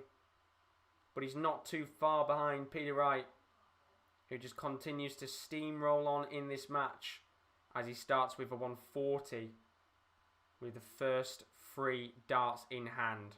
Very good start here to the match for him. What can Whitlock do, though? To start off, he gets 20-18 and a treble 18 to leave himself down after 3 darts at... Well, actually, it looks like the ITV scoreboard has broke. They're just looking at the averages right now. In terms of leg 8 onwards, Whitlock's averaging 113. Peter Wright's averaging 110. This is a quality match we're watching right now between two brilliant players. Whitlock gets treble 20. Gets another one. He's on for another 180 in this match. And we've got another one. And the 180s are flying in this game. Brilliant match to watch this. Both players are smashing in 180s in this game. And I do feel like we're going to get a fair few more of those before this game ends. Peter Wright does get himself 100 to leave 176, but that's not going to be enough to check out. Whitlock here with a bit of an advantage to leave himself in checkout territory if he can get a feasible score. Gets treble 21 and a treble 20 to leave himself down at 108 with Peter Wright at 176. So Whitlock will be coming back here at 108. Big chance in this match to make it 7-all in the game. Big moment here for him. But Peter Wright gets 140 to leave 36, which means Whitlock must take this 108 out, or else Peter Wright is taking a 2-leg lead in the match once again. Hits treble 19. Got 1 dart at double 16 for a brilliant ton plus finish. And it just hits the 19 just at the bottom of the ring. And what a chance that was there for Whitlock in this match. So 3 darts at double 18 for Peter Wright. And he only needs 1 dart. Hits the top of the bed. And it's a 2-leg lead once again for Wright. And he finds himself now 2 potential legs away from a next round match against... I think it's Dave Chisnell, isn't it? He comes up against if he wins this game. So another tricky match potentially on the horizon for whoever wins this game. But Peter Wright, not going to say he's in cruise control, but he's just edging closer towards that match against Chizzy, especially When he smashes in a 180 to start off, that's another one in what is surely looking like the best match of the tournament so far. Whitlock's going to respond with 3 treble 19s. How about that? He's on for a 9-darter as well with a 177. Brilliant game this is to watch. In fact, he's not going to be on for a 9-darter, unfortunately, and neither is Peter Wright as he starts with his first dart at 20. Tubbs has put Wright looks rattled by Whitlock's 180s, but they just keep grinding out. That's the thing. They both keep plodding along in this game. It's a really, really good match to watch this. So Whitlock with the break of throw is down to 182 after 9 darts. Peter Wright at 267 here. Gets 1 treble 20. Is he going to get another one? He does. A 180 here would be perfect for him. And he doesn't get it, but a 140 will do it. Leaves himself down at 127 as Tubbs has just put Villa scores. Who are they playing tonight? Tubbs, if you know. So Whitlock here at 182. Gets treble 20, 12, 17 and a 5. Leaves himself down at 66, which means Wright's going to have to take out this 127. Or else Whitlock could find himself once again 1 leg behind Peter Wright. And he isn't going to be able to check out here, right? So Whitlock has a chance to make it 8-7 in this brilliant match. He's got 66 to check out here. Treble 10, double 18 will be enough for the Wizard. And he just takes a moment here just to compose himself. He knows how crucial of a moment this is in the game, because if Wright takes the next leg, he's got to win every leg in the match. He hits the treble 10, 2 darts at double 18, and he only needs 1. It's right in the top right-hand corner of the bed of the double 18, and that is a brilliant, brilliant dart from Whitlock, who finds himself once again 1 leg behind Peter Wright. And just like that Adrian Lewis game earlier, Gary Anderson was always finding himself 1 leg behind Adrian Lewis. And he just kept plodding along, Adrian. Is Peter Wright going to do the same here? 8-7. Peter Wright's going to start with a 140. Honestly, it's 140s and 180s left, right and centre in this match right now. This is a quality Masters match. This is why the darts is such a good game. We fucking love it. As Wright smashes in. Treble 20, treble 17 in the 20s. Down to 230 after 6 darts. Whitlock's back at 419 here, which means a 180 is what he needs minimum here. And he's not going to get it. But a good enough score there will put himself down to 285. And he's just got to hope here Peter Wright just drops a little bit of form. Wright starts off with a 20. Then gets another treble 20. Really needs another one here. And he doesn't get it. But he is down to 130. And he will have at least 3 darts at that 130. As Whitlock's all the way behind at 285. All Whitlock can do is get himself down to a decent finish. Which in the end, he does get himself to 192. But it's not going to be enough because Peter Wright here at 130 has a chance to go 9-7 up in this match. Big moment in the game. Needed 2 treble 20s and a double 5. He got treble 20 and then an 18, which means he will be coming back for a double 16 checkout. Whitlock back at 192 here. All he can do is leave himself in decent checkout territory. Villa away to Southampton. Interesting that. Should be a good game, that one, actually. I'm guessing it's... what time did it kick off? 8 o'clock. So Peter Wright, 3 darts in hand at double 16. Hits the 16, so 2 darts at the double 8. 1 dart at double 4. Big moment. He can find himself 1 leg away. And he gets it right in the middle of the bed. And Peter Wright is 1 leg away from the quarterfinals. Simon Whitlock has got to win every leg in the rest of this match if he has any hopes of going through to the quarterfinals of the competition. And he started off awfully, only getting himself down to 4-4-2. And surely now, if Peter Wright can get himself a 140 or a 180, he will be in the driving seat to go into the quarterfinals. But he doesn't. He only gets 59 himself. And that is a real let-off. Both players starting off with 59 after 3 darts. And now Whitlock looks to pounce. And he does, by getting a 140. Which means Whitlock's going to have to respond here. So Wright's going to have to respond. Gets a 20. Then a 19. And only another 19, which means 48 is not going to be good enough. And Whitlock has a real chance here to make it 9-8. He gets treble 18 with his first dart in hand. Really needs another treble here. He's going to get another treble 18. Free? Oh, yes, he will. 3 treble 18s. That's brilliant from Whitlock. He leaves himself at 140. And he's going to potentially have 6 darts at the 140 here. As Peter Wright only gets 55. So Whitlock should make this 9-8. 2 treble 20s and a double 10 needed here. No check out. It's going to happen for Whitlock. But he is down to 100 with Peter Wright at 329. So surely Whitlock should make it 9-8 here. Unless he absolutely cocks this up and lets Peter Wright win this game, it should be 9-8 in this match, depending on what happens here. So treble 20, double 20 needed. Hits the treble 20. 2 darts at tops to make it 9-8 in this match. The Wizard has 1 dart at double 10. And he doesn't get it. He's hit 15.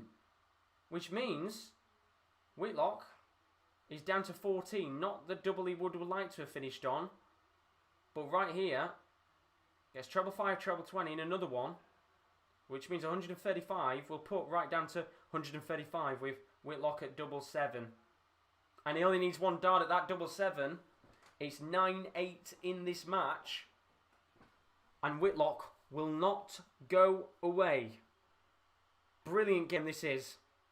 You kind of don't want a match like this to end because both players are playing really, really well. And Peter Wright here starts off with a 140. Much better than the 52 he got in the previous leg. Just allowed Whitlock to run away with that last leg. The Wizard responds with a 140 of his own. So both players down to 3-6-1 after 3 darts in hand. It's a brilliant, brilliant game to watch this. In the 18th leg of the match this will be. Out of a possible 19. Wright gets 100, so he's down to 2-6-1 after 6 darts. Whitlock with a treble 20. Really needs another one here. He gets it. A 180 at this point would be perfect in the match. And he doesn't get it in the end. But 140 will do. He's down to 2-2-1 and just puts a bit of pressure on Peter Wright here. If he wins this leg, he'll be going through Peter. And he gets 100 to leave 1-6-1. So a real opportunity here for Whitlock to leave himself on a good finish. Gets a treble 20. Gets another one. 180 will be perfect. And he gets a treble 19. How about that? He's down to 44. Peter Wright's at 1-6-1. Unless Peter takes this out, Whitlock has a chance. But he gets the treble 20. And he doesn't get the treble 17. So no 1-6-1 finish for Peter Wright. A chance for Whitlock to take us to a last leg decider. He's going to have 2 darts at double 16. How's your nerves? Miles away from the 16 and he's hit 8, which means double 4 is going to be left on here, but he might not have a chance because Peter Wright has a chance to check out on 64. Treble 16, double 8 needed. Doesn't get the treble 16, which means he's going to have 1 dart at double 16 to win the game. And he does it. Peter Wright wins a absolute cracker of a match against Simon Whitlock. It was a brilliant, brilliant game to watch between 2 fantastic players. And every single time Peter Wright kept pushing forward in this match, Simon Whitlock just kept keeping himself close, getting legs back on the board, getting 180s, matching the scores of Peter Wright. But in the end, it was too little too late for the Wizard. And Peter Wright goes through in what was a brilliant performance by both players in this match. It was a fantastic game to watch. And in the end, it's Peter Wright who goes through 10-8. He'll be facing Dave Chisnell in the next round of this competition, the quarterfinals, of course, which will be taking place tomorrow afternoon. We won't be covering that. We'll be covering the semi-finals and the finals. So it'll be well worth keeping your eyes out on that. But let's have a look at the stats for this match, because it was a real firecracker of a game in terms of how it played out. Simon Whitlock averaged 105.90 in that match. So he played very, very well indeed. He just couldn't get himself back into the match at all. As for Peter Wright, 101.52 in the end.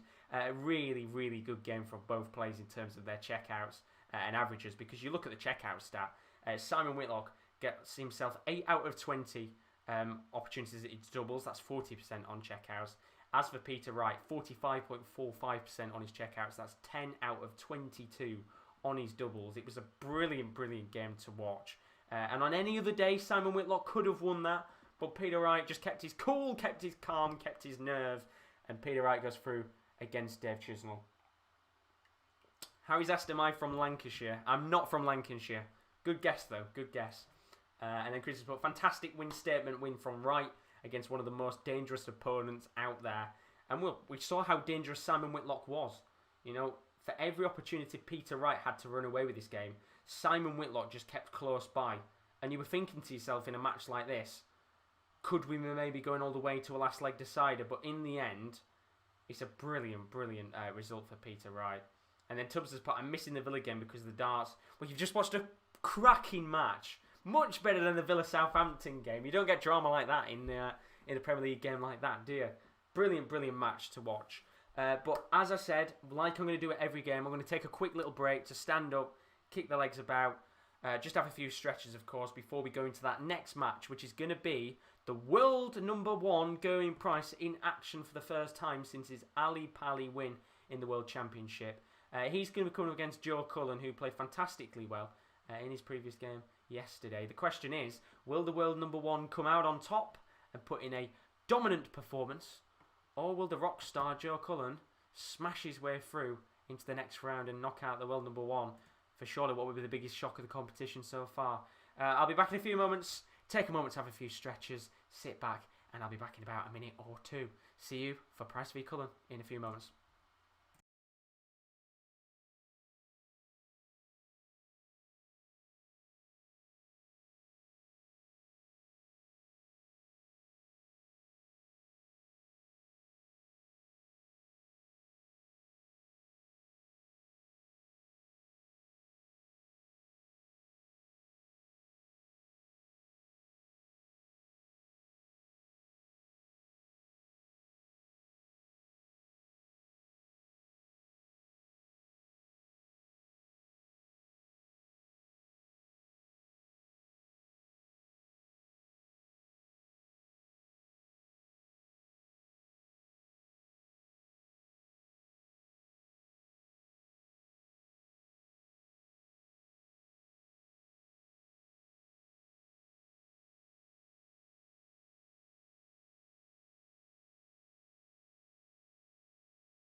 I hope you've all had a good chance. Just have a bit of a stretch there for a moment. We are back, of course, ready for our third and penultimate game of the night in the Ladbrokes Masters day number 2, round of 16. If you are new to the stream, as always, and you have enjoyed this watch-along and the other watch-alongs that we've done over the last weekend, then don't forget to leave a like and a subscription on the channel. We are pushing towards 1,700 subscribers, so it is absolutely recommended to join us on the channel if you are new. We've got a fantastic community of darting fans, and not just darting fans as well. We've got a lot of football fans and other people on the channel as well, so well worth joining us on the channel if you're into all that sporting content, because there is plenty more to come over the next few weeks, including the likes of the Royal Rumble tomorrow. We've got the Champions League in a few weeks. We've got the Europa League. We've got some big events coming up in the world of sport, so recommended to join us on this channel. And as we were speaking about a moment ago, we have just witnessed a brilliant game between Peter Wright and Simon Whitlock. It ended 10-8 to the world number 3. Fantastic performance in a game where a lot of people were expecting a big performance from Peter Wright. You know, you're coming into this competition off the back of a pretty poor World Championship run, and he's expected, of course, to do quite well in this competition. And he put in a really good performance against one of the most ferocious players, I think, in terms of being ruthless at checkouts. You know, he's really good at finishing, especially getting 180s, and he did so good to get through, as it just looked like Whitlock was going to keep edging his way back into the match. But let's move on to the next game of the night, our third game, of course, our penultimate match. Gerwyn Price is taking on Joe Cullen in the next round and the next game, of course, of the Ladbrokes Masters. This is still round number 2, of course, but this is our first chance to see the world number 1 in action for the first time since that big win against Gary Anderson a few weeks ago at the Ali Pali. And this is going to be a momentous occasion for Gerwyn Price. It'll be the first time, of course, he gets to be called a world champion. It's the first time he gets to be called the world number 1. So a little bit of emotions might be running for Gerwyn Price in terms of hearing that for the first time.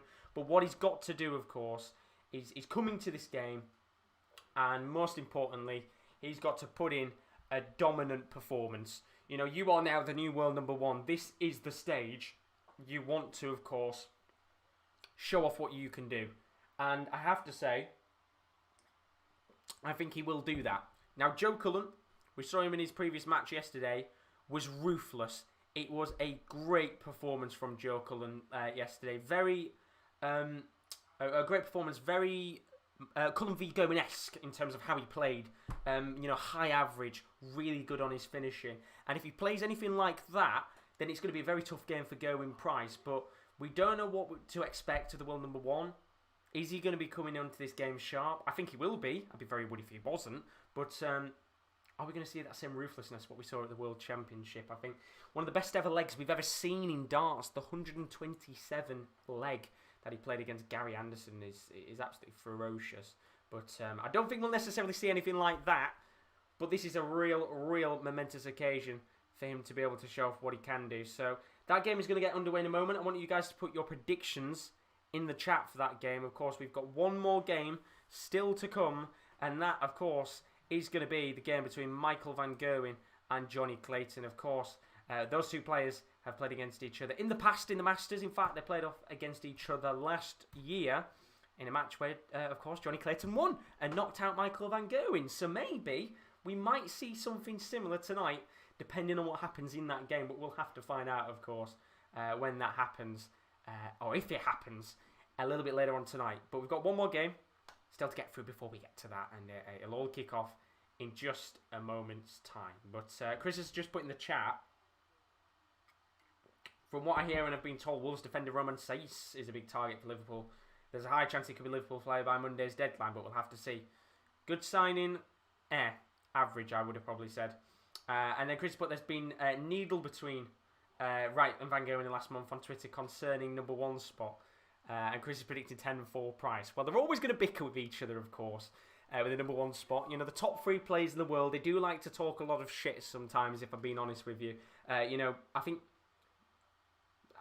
I was about to say who does it the most. I think Van Gerwen's always had a right to do it because he's been the world number 1. But, you know, Peter Wright and Gerwyn Price, they want to rattle each other up. They want to show that they're the better player. And I like it.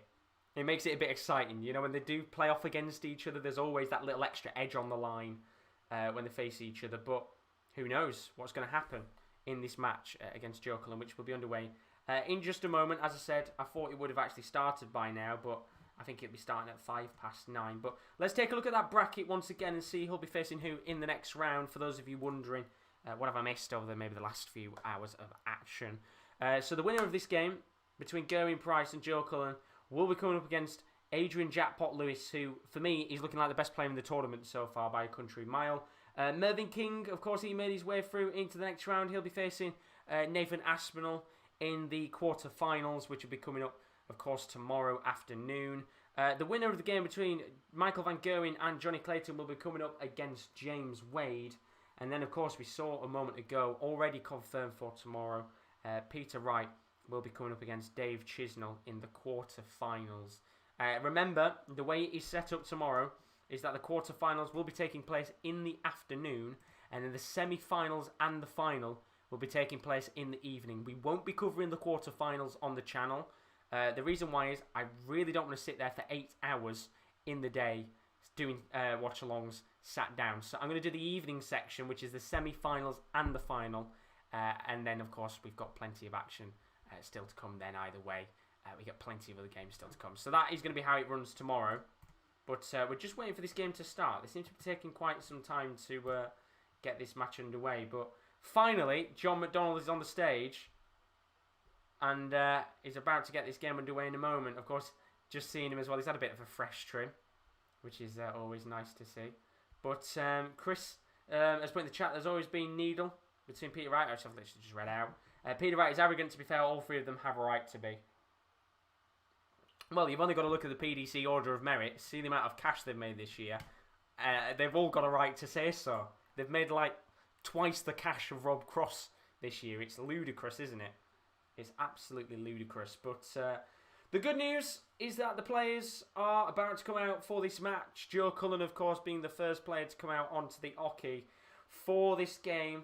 And the Rockstar needs to put in a heavy metal performance if he wants to get through to the next round, because Michael Van Gerwen, of course, could potentially be... No, sorry, not Michael Van Gerwen. Adrian Lewis will potentially be waiting for one of these players. And what I wanted to say is Gerwyn Price is certainly not the easiest player to play, is he? You know, you can look at it to a certain extent and think, is it a positive that he's playing him today because it's his first match back since the Ali Pali? Yes, you could say that. But then you can also look at it and think to yourself, well, surely Gerwyn Price is going to come in and put a quite good performance in. You know, he wants to show why he's the world number one. And we're seeing him now, ready to come out. And you can see a little smile on his face as John McDonnell says the world champion and the world number one. What an emotional moment it must be for him. Of course, it's the first time he'll be hearing that since he's become the world number one. But as I said, put your predictions in the chat for this game. It should be a very good match to watch. Apologies, just a bit of a headache kicking in. But it should be a great game to watch, this one. As Gerwyn Price, the Iceman, comes out onto the stage. He needs to be cool, calm and collected if he wants to beat the Rockstar in this match. But Chris, Adrian Lewis and Gerwyn Price don't like each other. But that was years ago. Lewis said tonight after his win, MVG is still number one in his opinion. Oh, feistiness. We love to see it. If he does get through, might be a bit of bitterness from Gerwyn Price in that game. But hey, we like it. We like a bit of drama is the word I think to put. So in terms of the Masters, Gerwyn Price has actually never made it past the semi-finals. He's made the quarter-finals twice before being knocked out of this competition, which is quite interesting. Of course, you would expect him to be a favourite to go on and win this, considering it tends to be the world number one, the world champion, winning the Masters straight afterwards. As for Joe Cullen, as I said, put in a very good performance in his previous game yesterday. Really, really good player on his day. And looking forward to seeing how he does in this match. Of course, Cullen beating Stephen Bunting 6-4 in what was an absolutely brilliant match to watch. Both players playing incredibly well and averaging over 100. And the 31-year-old from Bradford will be looking to put in a solid performance tonight to make it through to the quarterfinals. So this game's going to get underway in a moment.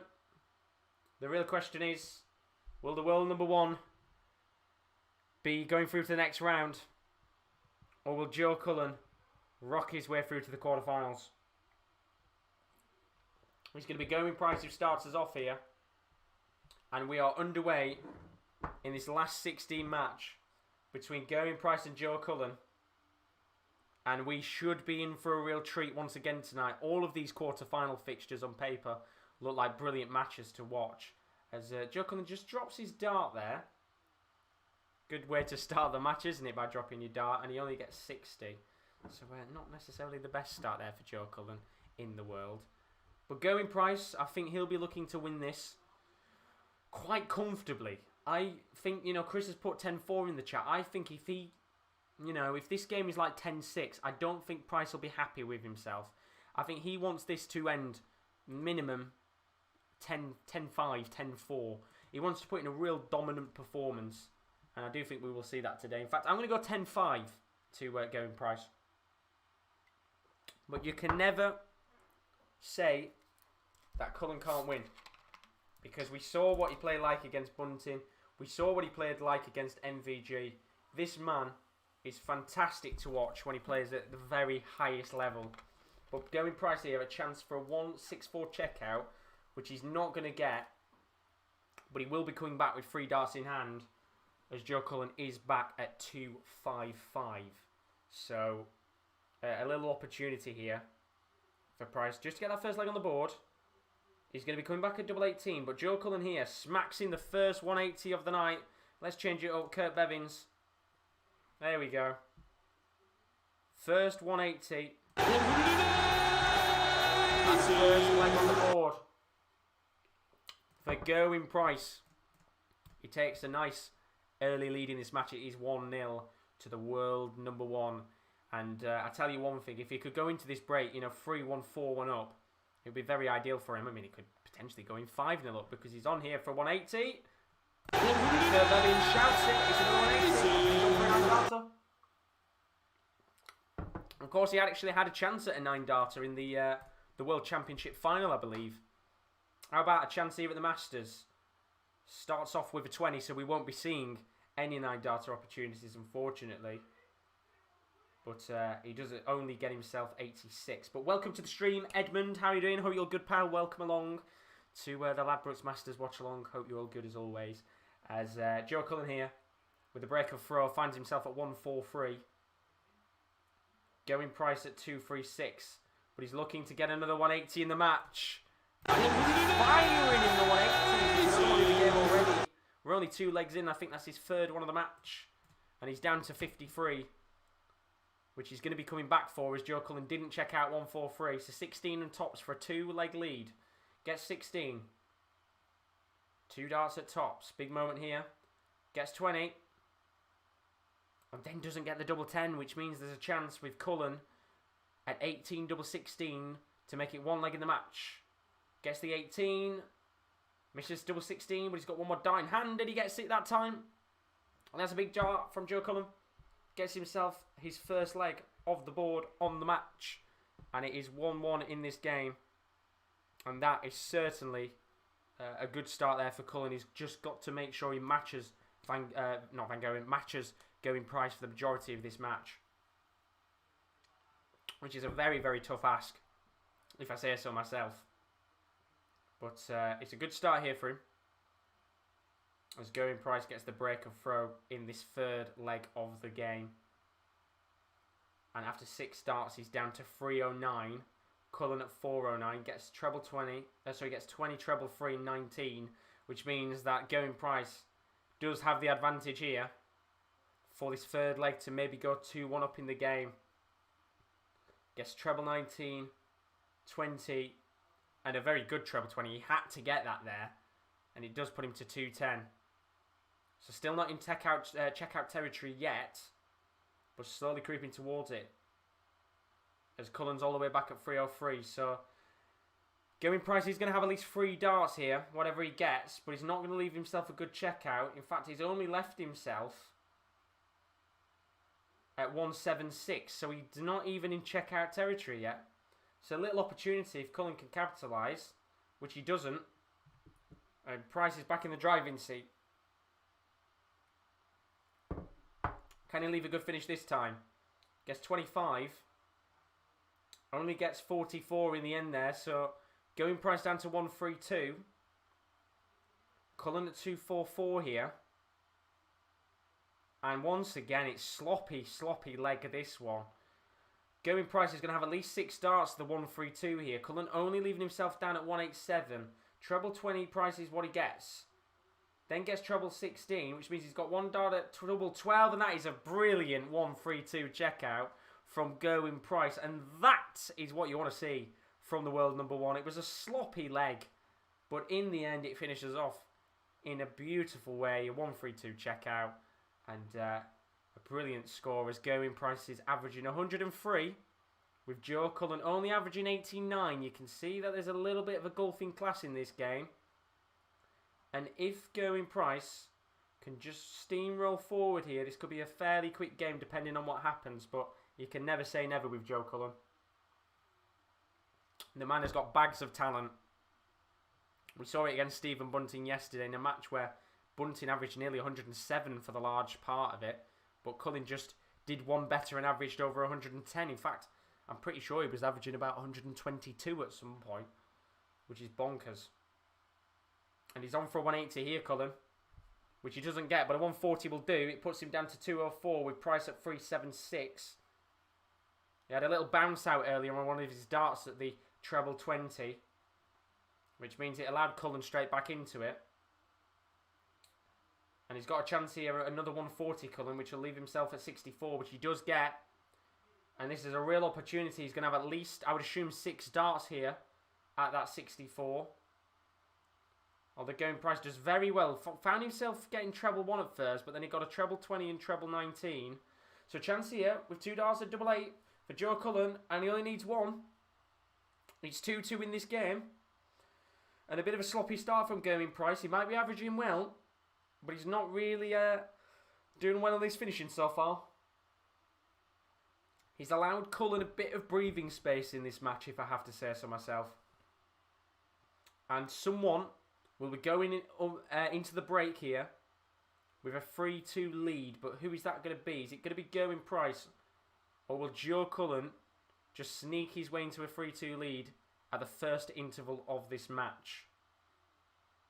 Big moments early on in this game, you have to say. As Gerwyn Price finds himself at 265, Cullen at 271. They're both keeping very, very close to each other's cards, as the saying goes. Or keeping their cards close to their chest in terms of their scores. As Gerwyn Price gets 167. Cullen only finds himself at 214. So a chance here at a 167 check out for Price, which he isn't going to get after hitting a treble 1. So it does mean he's going to have 3 darts at 44, as Cullen is at 214. But how much pressure is he going to be under here? Because Cullen smashes in, I think, a 180, if I'm correct. Which he does. So Gerwyn Price here is going to go 4 and tops for a 3-2 lead at the first interval, which he gets. It's a brilliant dart right in the middle of the double 20 bed. And Gerwyn Price, in this first interval, finds himself in a bit of a battle right now with Joe Cullen. Not the most convincing start to the game for the world number 1.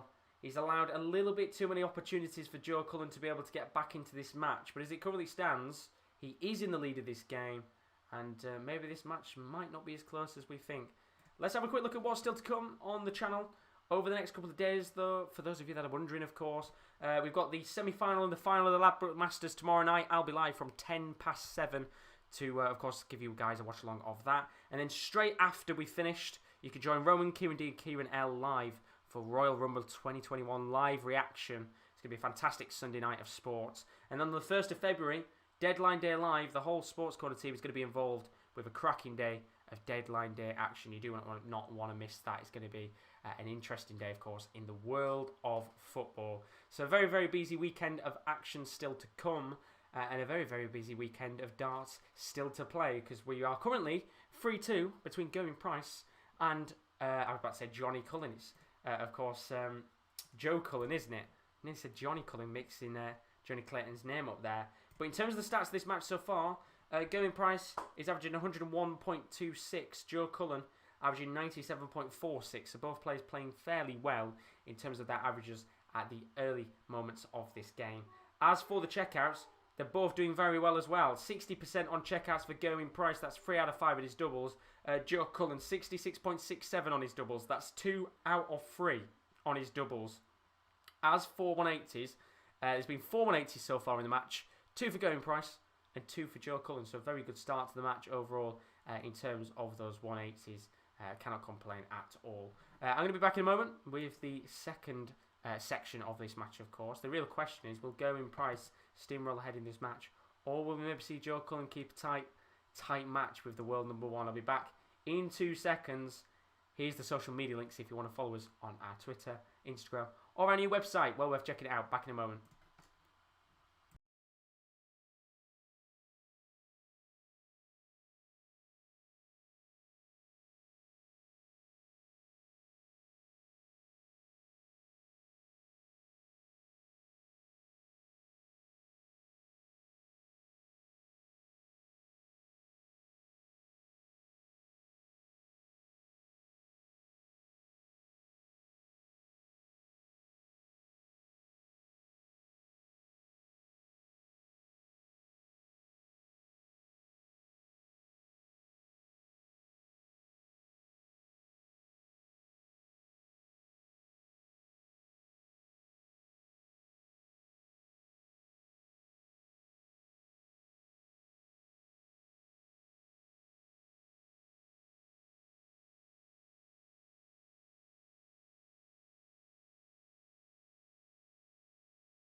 And we are back for the second half of this match between Gerwyn Price and Joe Cullen as it currently stands in this game.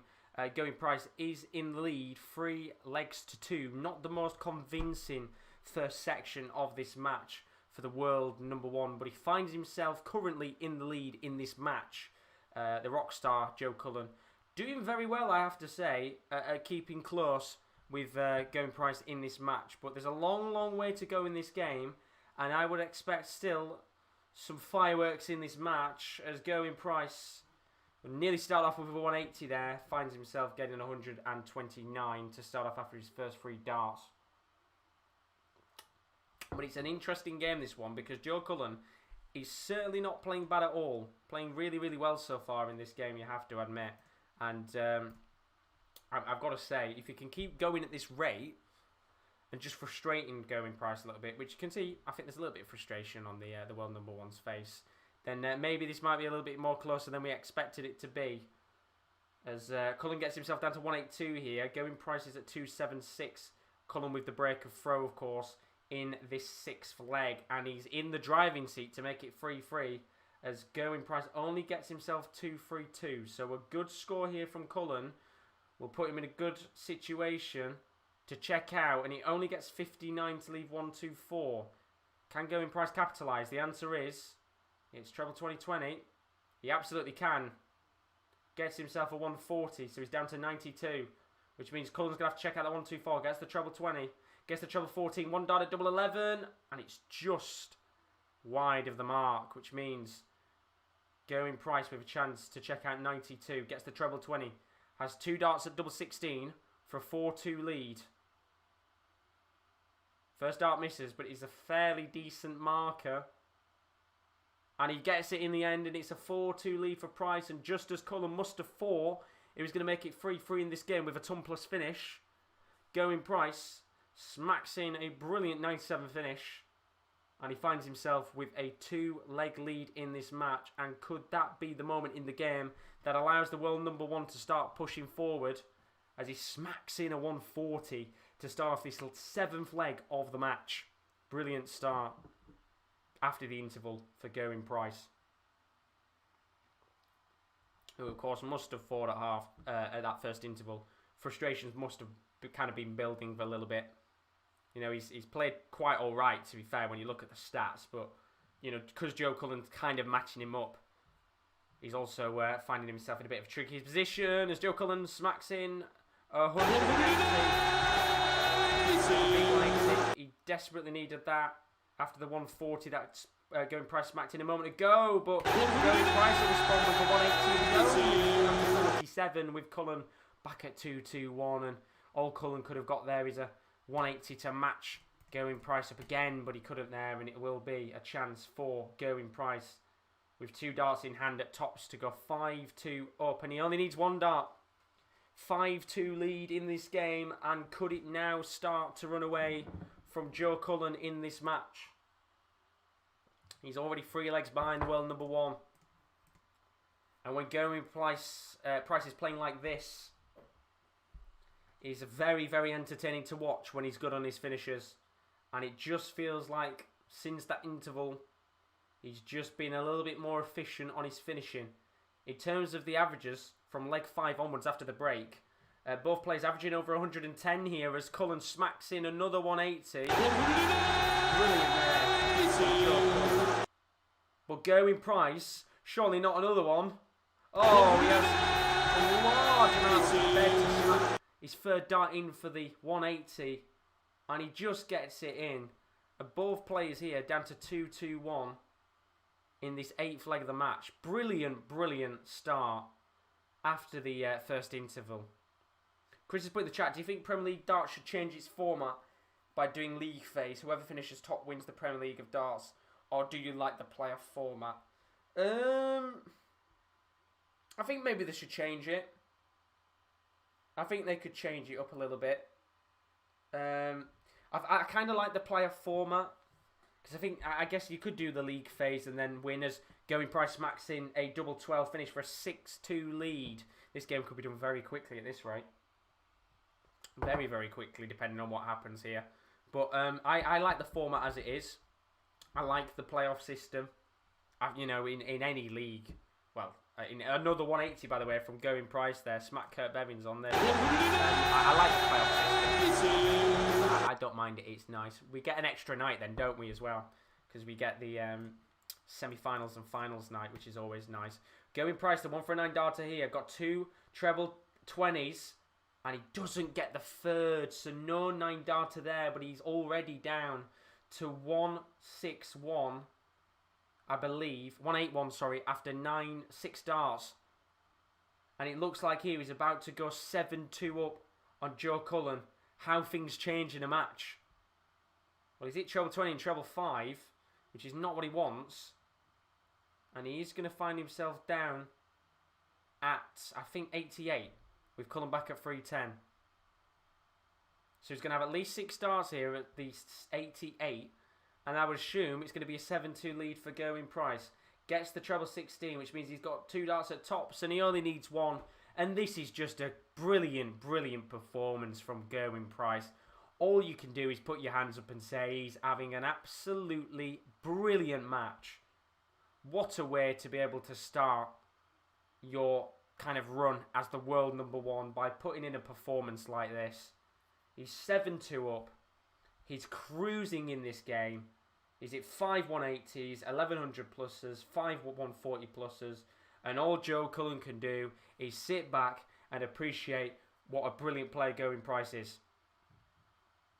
Because he could be going into the break in a moment, 8-2 down. It was only 3-2 about 2 minutes ago. It's going to be 8-2 in a second. Can you believe it? This game is going to be done by 1:45 at this rate. Maybe even earlier, depending on what happens here.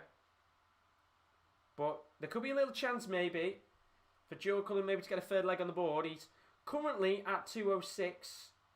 Gerwyn Price at 210. So a little bit more of an even leg, this one, in comparison to the last few legs we've just had. And he's only got, I think he's got 63 there, which means Cullen down to 149. Price, if he can get a 140, which he doesn't, but he does leave himself at 1-1-2. So advantage is slightly with Gerwyn Price here. Cullen doesn't check out the 1-4-9, which means if Price could check out the 1-1-2, he's going into the break 8-2 up. Gets treble 18. Gets 18, which means he's got one down at tops for an 8-2 lead, and he just misses it. Just hits the ring at the top of double 20, and now there's a chance for Cullen to check out an 85. He's got 2 darts at double 15, and he hits it with his third dart. And at the break, there's a little bit of a lifeline for Joe Cullen in this match. It's 7-3 to Gerwyn Price in this game. And it is being played at breakneck speed, don't get me wrong. It's a brilliant match to watch. But Gerwyn Price right now putting in quite the performance in this match. Joe Cullen has got a lot of work to do in this game because he finds himself 7-3 down at the break. And we could potentially see this game done in the next 10 or 15 minutes, depending on what happens after they both come out. As it currently stands, Gerwyn Price 7, Joe Cullen 3. If you have enjoyed the watch along, as always, don't forget to leave a like and subscription if you are new to the channel. It is greatly appreciated for those of you that haven't subbed yet. We've got a fantastic community of people on here, and we cover a whole range of sports, including darts, football, wrestling, UFC, you name it, we cover it on the channel. So it's always nice to get new people involved on the channel as well. And if you want to keep up to date with our social media links, then you can join us on Twitter, and you can find out when we're live. It's at @_top_corner, and our Instagram is _sportscorner_. And we also have just recently launched a brand new website last week. If you're looking for a bit more different content, some written content, and maybe you've got a spare 15 minutes on a bus or a train, and you want to have a read of something, then there are new articles every single day on the sports-corner.com. Highly worth checking it out. Lots of different sports are covered on there. And you can also access our live streams whenever we're live if you can't access YouTube. So well worth checking out our website. It is greatly appreciated. We want to try and get as much of you guys involved on that website as we possibly can. So do go and check it over. It's greatly appreciated. But as for now, Gerwyn Price is 7-3 up against Joe Cullen in this brilliant match. And what a game Gerwyn Price is having. He's having a masterclass of a performance here against Joe Cullen. Currently, he's averaging 108.95. What a performance so far in this game. As for Joe Cullen, he's not having a bad game either. 97.51 is not a bad average for someone who is 7-3 down. As for the checkouts, Joe Cullen, he's still at 50% of his checkouts. He's had no opportunities in that second part of the match. As for Gerwyn Price, 63.64% on his doubles. That's 7 out of 11 with an 132 checkout, alongside 5 180s and 10 140 pluses. It's a brilliant performance from the world number one. But the real question is, can he keep that performance up? He's currently 7-3 up. I'll be back in a moment with the final section of this match. Be back in 2 minutes.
And we are back underway with the next little section, or the final section technically of this match between Gerwyn Price and Joe Cullen. As it currently stands, it is 7-3 to the world number one, who's having an absolute masterclass of a performance in that last section of the match. He had 5 legs to play and he won 4 out of the possible 5.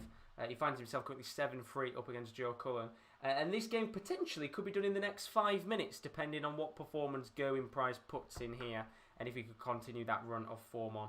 It's a brilliant, brilliant performance, an incredible average, and a brilliant checkout success as he looks to smash in a 180, and he goes for the, he tries to go for the triple 18 instead, but he does find himself at 267 here. But Cullen looks to go for 180 of his own, and he gets a 140. Not bad at all from Cullen here. He's looking to match up Gerwyn Price, who gets himself 123 to leave himself down at 144. Cullen's going to have to try and get something similar. In fact, he's going to go one better and hit a 180. How about that? In the perfect match. He gets himself in the driving seat potentially to steal this leg, as Gerwyn Price doesn't check out the 144. So Cullen's going to be coming back here for the 96 finish. Treble 20, double 18 needed. Gets treble 20. He's got 2 darts at the double 18. First dart hits the 18, so he's got 1 dart at double 9 and he doesn't get it. Which means 3 darts at top here for Price to once again take an 8-3 lead in the match. And he hits 20, which means he's got 2 darts at double 10. 1 dart at double 5. And he doesn't get it. A rare bit. Well, you could say rare little mistake maybe from Gerwyn Price there. Usually he's quite good on his finishing at tops, but he doesn't get it, which means Cullen here has got 1 dart at double 2, which he doesn't get. And we're going back round to Gerwyn Price again, and Cullen knows he's absolutely cocked that up. So double 5 for Gerwyn Price, which he gets, and he takes an 8-3 lead, and he knows how crucial that is. There's a big roar from Gerwyn Price. That's the first time we've heard. We've heard the classic Gerwyn Price roar. He's now 5 legs up on Joe Cullen and could potentially have this game done within the next 2 or 3 minutes if he can win the next 2 legs on the bounce. I mean, it's a good game overall. The next match isn't supposed to be till 10 o'clock, so that might start 10 or 15 minutes early, which is nice. But a brilliant, brilliant performance here from Gerwyn Price, who is looking on course to win this game as he tries to smash in a 180. He gets a 140 instead, which will put him down to 227. Cullen back at 351 here. And maybe the belief is just starting to trickle out of Cullen. After getting that 3rd leg back on the board, a little bit maybe of excitement and belief you could get back into the match. But ultimately now, Gerwyn Price just continuing to steamroll on here. He's already down to checkout territory. In fact, he's down to 131 with Cullen at 294. So, big chance here to make it 9-3 in this match. Gets the treble 17, which means he's got 1 dart in hand, which he won't be able to check out on. But he will be coming back at a 60 checkout with Cullen all the way back at 236. So this is the big moment in the match. 2 darts at tops for Gerwyn Price to take a 9-3 lead, and he's done it. And that's back to the consistency that Gerwyn Price will want on his finishing, because it now means that Joe Cullen will have to win every single leg left in this match if he wants to go through to the next round. And being honest with you, I don't think that is personally going to happen. But unless he can pull off something unbelievable here, you would expect Gerwyn Price to go through to the next round, and he's going to start off his potential winning leg with a very good 139 to leave 362. Solid performance here from one of the very best players in the world. He is the best player in the world technically right now. Whether you class MVG as the best player in the world is a question for another day, but he's currently down to 278, and yeah, Cullen here, you can just see now, he's shaking his head. I think the belief has gone, and I'm pretty sure in about 60 seconds time, I'm going to be saying that Gerwyn Price has won this 10 legs to 3. Not 10 sets. Bloody, that'd be a long game, wouldn't it? 10 sets. 10 legs to 3, I think. He's down to 1-4-4. He's going to have 6 darts at it with Cullen back at 3-1-3. So he doesn't have to rush this at all. He's going to get himself down, I think, to double 16, I think. No, he's gone for 56 instead. And Cullen knows that this game is done. I think he's not bothered now, which means 2 darts at the tops to win the game for Gerwyn Price. First dart misses, and his second dart doesn't hit the double 10, which means that Joe Cullen will be coming back to at least leave himself a finish. But with Price at double 10, you would assume here that Gerwyn Price is going to win the match. And he doesn't even leave a finish. That's been how Paul Cullen's been. So double 10 for Price to win this game for a resounding result from the world number 1. And he gets it. All you can do is stand there and applaud what is a fantastic performance from the world number 1. He comes onto the stage for the first time since the Ali Pali, where he came up against Gary Anderson, of course. Comes to Milton Keynes, and there'll be a lot of pressure on him to show what he can do as the world number 1.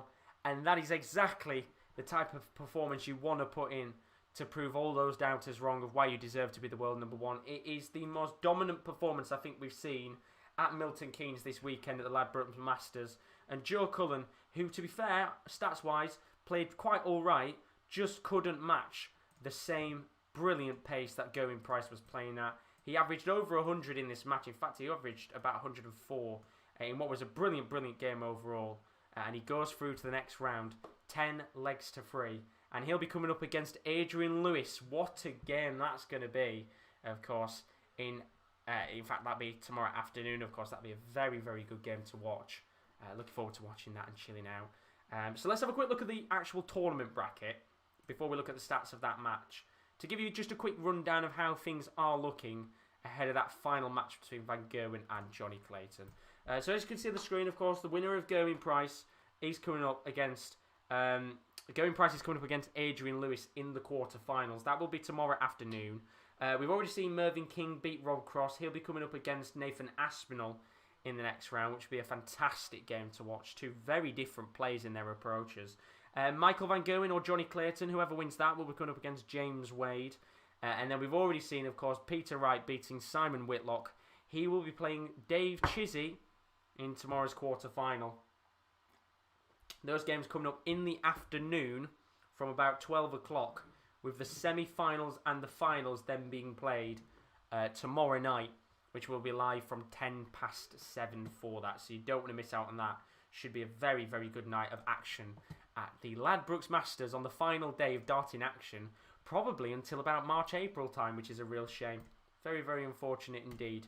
But if you have enjoyed the watch along so far, as I always say, don't forget to leave a like and subscription on the channel. We are pushing towards 1,700 subscribers. And I will be doing more darts watch-alongs in the future, of course, when there are more darts tournaments to come. But let's take a quick look at the stats of that match between Joe Cullen and Gerwyn Price. Of course, the 10-3 win there for the world number 1. Gerwyn Price averaging 104.37 in comparison to the 92.56 from Joe Cullen. And in terms of the checkouts, 45.45% on his checkouts. That's 10 out of 22 on doubles for Gerwyn Price. Only 30% for Joe Cullen. 3 out of 10. And that's purely because he didn't have many opportunities to check out, just because of how ruthless Gerwyn Price was. There was 10 180s in the match, 5 for Gerwyn Price and 5 for Joe Cullen. And in terms of 140s, both also had 11 140 pluses. And it was a brilliant 132 checkout as well from Gerwyn Price in that match early on in the game. And just a ruthless performance overall. Really good game. And of course, I think Adrian Lewis will probably not be too worried. You know, they've got a little bit of history between each other, as we said before. I think that one's going to be a very good game to watch. Two players with a lot of history with each other in the past. So hopefully it makes for an interesting game. But let's move on to our final match of the night. Of course, this game was actually supposed to start at 10 o'clock. It's going to be starting, I think, much earlier now, because Michael Van Gerwen is going to be taking on Johnny Clayton. And if you watched the Masters last year, you might remember that Johnny Clayton actually beat Michael Van Gerwen and knocked him out of the competition. The question is, will MVG allow him to do that again? Preferably, I don't think he will. Of course, MVG now the second ranked player in the world, not the world number 1, which therefore means he's got a lot to fight for. And what an opportunity this is for MVG to really, really put on a good performance. You know, he's looking to fight back for that world number 1 spot. And what a way to start off by, of course, coming to the Masters, the first big tournament after the World Championship, and maybe even going on to win it, and kind of putting down a marker and saying, I'm not here to mess about, I'm here to claim back my world number 1 spot. And I would be interested, actually, after his match, if he does win today, I will be interested to hear kind of what he says afterwards, and what's kind of his motive and his drive for this year that is ahead of him. But Johnny Clayton, he's going to be a tough player to play against. As I said before, they've already got history against each other at the Masters. Clayton beating him last year, knocking him out of the competition, which was quite a surprise to many. The question is, can he do it again? Personally, I don't think so. I think we could maybe see something similar to what we just saw a moment ago between Gerwyn Price and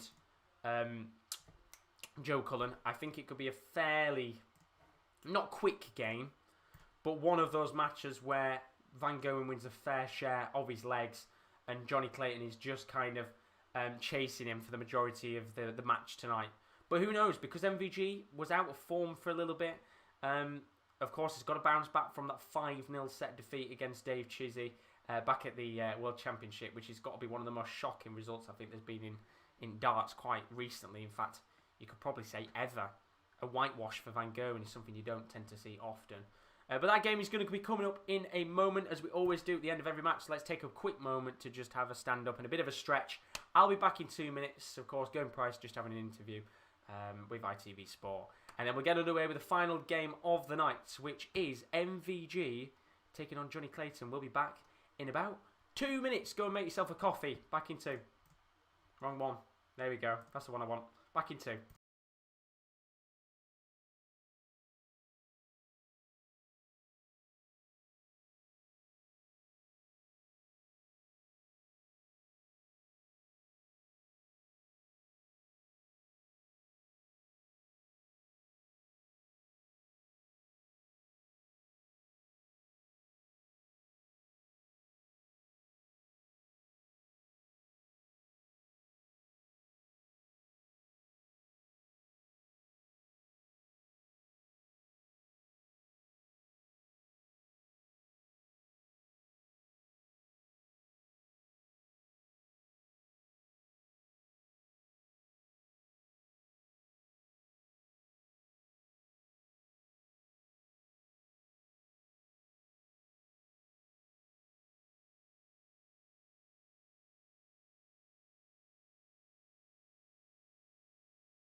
So here we go then, the last game of the night.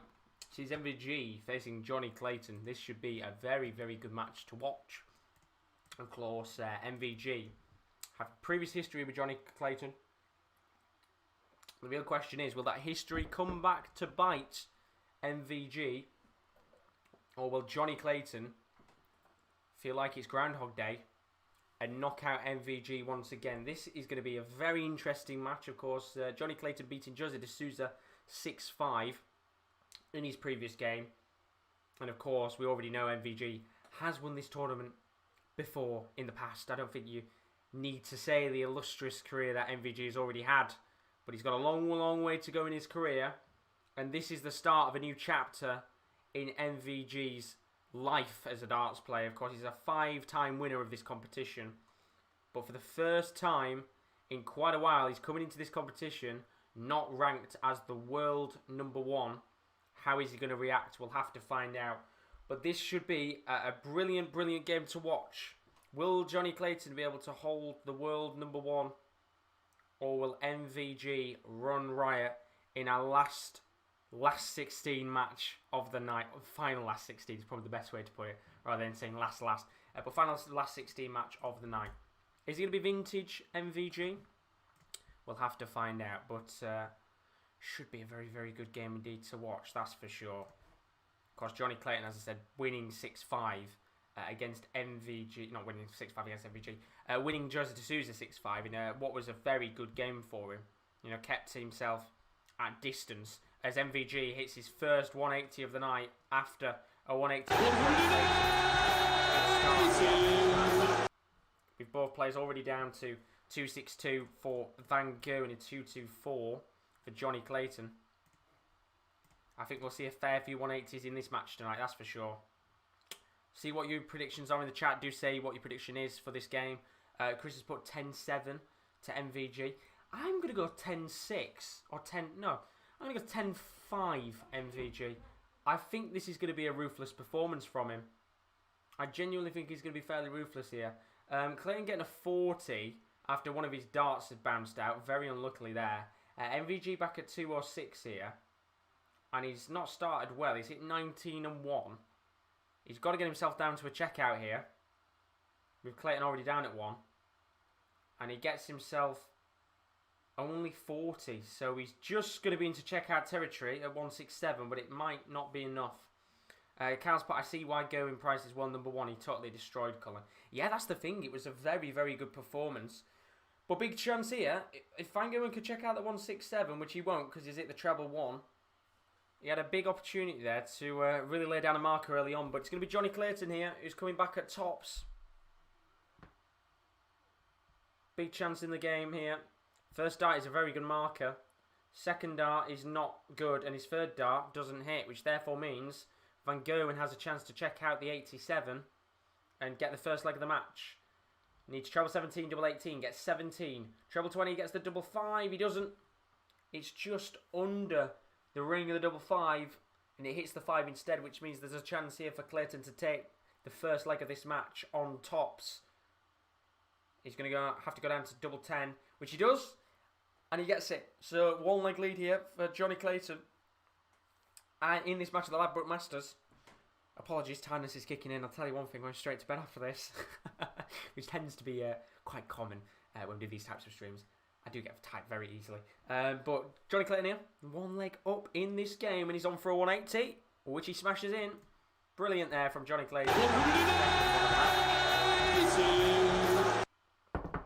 And MVG is going to have to find something quickly, or he might even go 2 legs down early on in this game.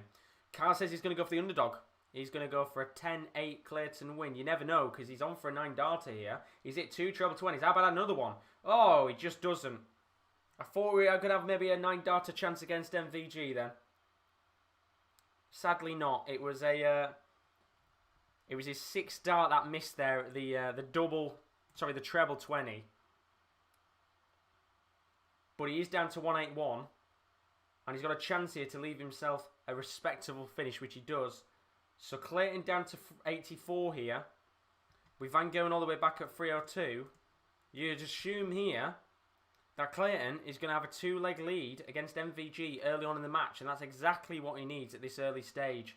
So he gets 20, which means he needs treble 14, double 11. He only gets 7, which means he's going to have to come back here. And he definitely will be with Van Gerwen at 2-7-6. Not the best start so far for MVG. In fact, it does actually feel like, I don't know if anybody's noticed it as well, but has anybody noticed how he keeps holding his wrist a little bit, MVG? I think that's 2 or 3 times he's done it as Clayton gets a double 10 to go 2-0 up. I don't know if anybody else has noticed. He is holding his wrist very slightly, which is interesting. I don't know that it's just he's trying to move it about, but it just looked like he was holding his wrist as Clayton smacks in a 140 to start this 3rd leg. And he'll be thinking to himself, he's got a nice early lead here, but you don't want to let anyone like MVG back into a match. We've already seen it before. We've seen him come back from 3 sets down, and that's his first 180. So he's off the match. He's on for a 9-darter. And I'd assume it's actually quite cold in the Milton Keynes stadium that they're currently at. Looks quite like a hollow arena, but there's a treble 20 there. No 9-darter chance sadly for Van Gerwen. He's at 140 instead, which means he is down to 181 after 6 darts. Johnny Clayton back at 3-1-8 here, so a little opportunity maybe. Although Clayton here is going to respond with a 180 of his own. That's brilliant. Who is now down to 138. Van Gerwen only gets himself 42 to leave himself down at 139. So there's a good chance here for Clayton to maybe go 3-0 up on legs against MVG. He's at treble 19, and it doesn't hit another one, which means that MVG is coming back for a chance at a 139 checkout here. Big moment in the game this, because if Clayton takes a 3-0 lead, it's going to be an interesting one, isn't it, this? And he's going to be coming back here. He's got 3 darts at double 16, Johnny Clayton. How's your nerves? First dart is a good marker. He's at the 16, which has got 1 at double 8. And he takes a 3-0 leg lead on the world number 2 MVG. Well, well, well. This is an interesting start to the match, isn't it? Didn't expect Clayton to take a 3-0 lead early on. Now, I'm not going to get too excited yet because, of course, there's a long, long way to go in this match. Of course, we'll have an interval fairly soon. But, you know, if Clayton can go 4-1 or, you know, maybe even 5-0 into the break, then MVG's going to have some work to do. The one thing he doesn't want to do here is let MVG win the next 2 legs, because he'll be going into the break at 3-2 and absolutely kicking himself. That has allowed MVG a slight chance of getting back into the match.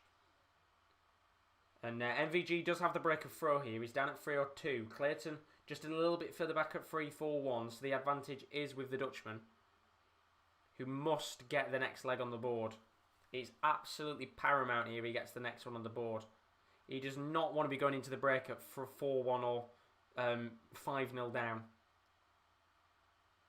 He really needs to be going in at 3-2. Very, very crucial moment. This Clayton down to 2-4-1. MVG at 2-5-4. Gets himself 2 treble 19s and a treble 20. And he's now down to 120 here. So Van Gerwen in the driving seat to take the 4th leg of this game. With Clayton not on a checkout. So he's going to have at least 3 darts here at the 120. In fact, he'll have 6 darts even at the 120. Which he won't be checking out with his first 3 darts, but he will be coming back at it. But how much pressure is he going to be under here? Because Johnny Clayton is at 181. And I don't think he's going to be under a great deal of pressure here, as Clayton gets himself down to 84. So 2 darts at tops for Van Gerwen to make it 2-1. 3-1 even, and he gets it.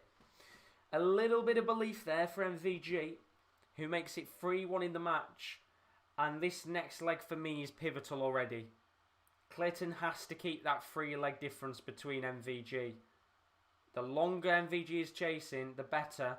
And what a way to respond by smashing in a 180 to start off the 6th leg. And he's on potentially for a 9-darter opportunity if he can smack in another 3. But MVG doesn't respond in the same vein, but 123 will do. Good start to the match, this.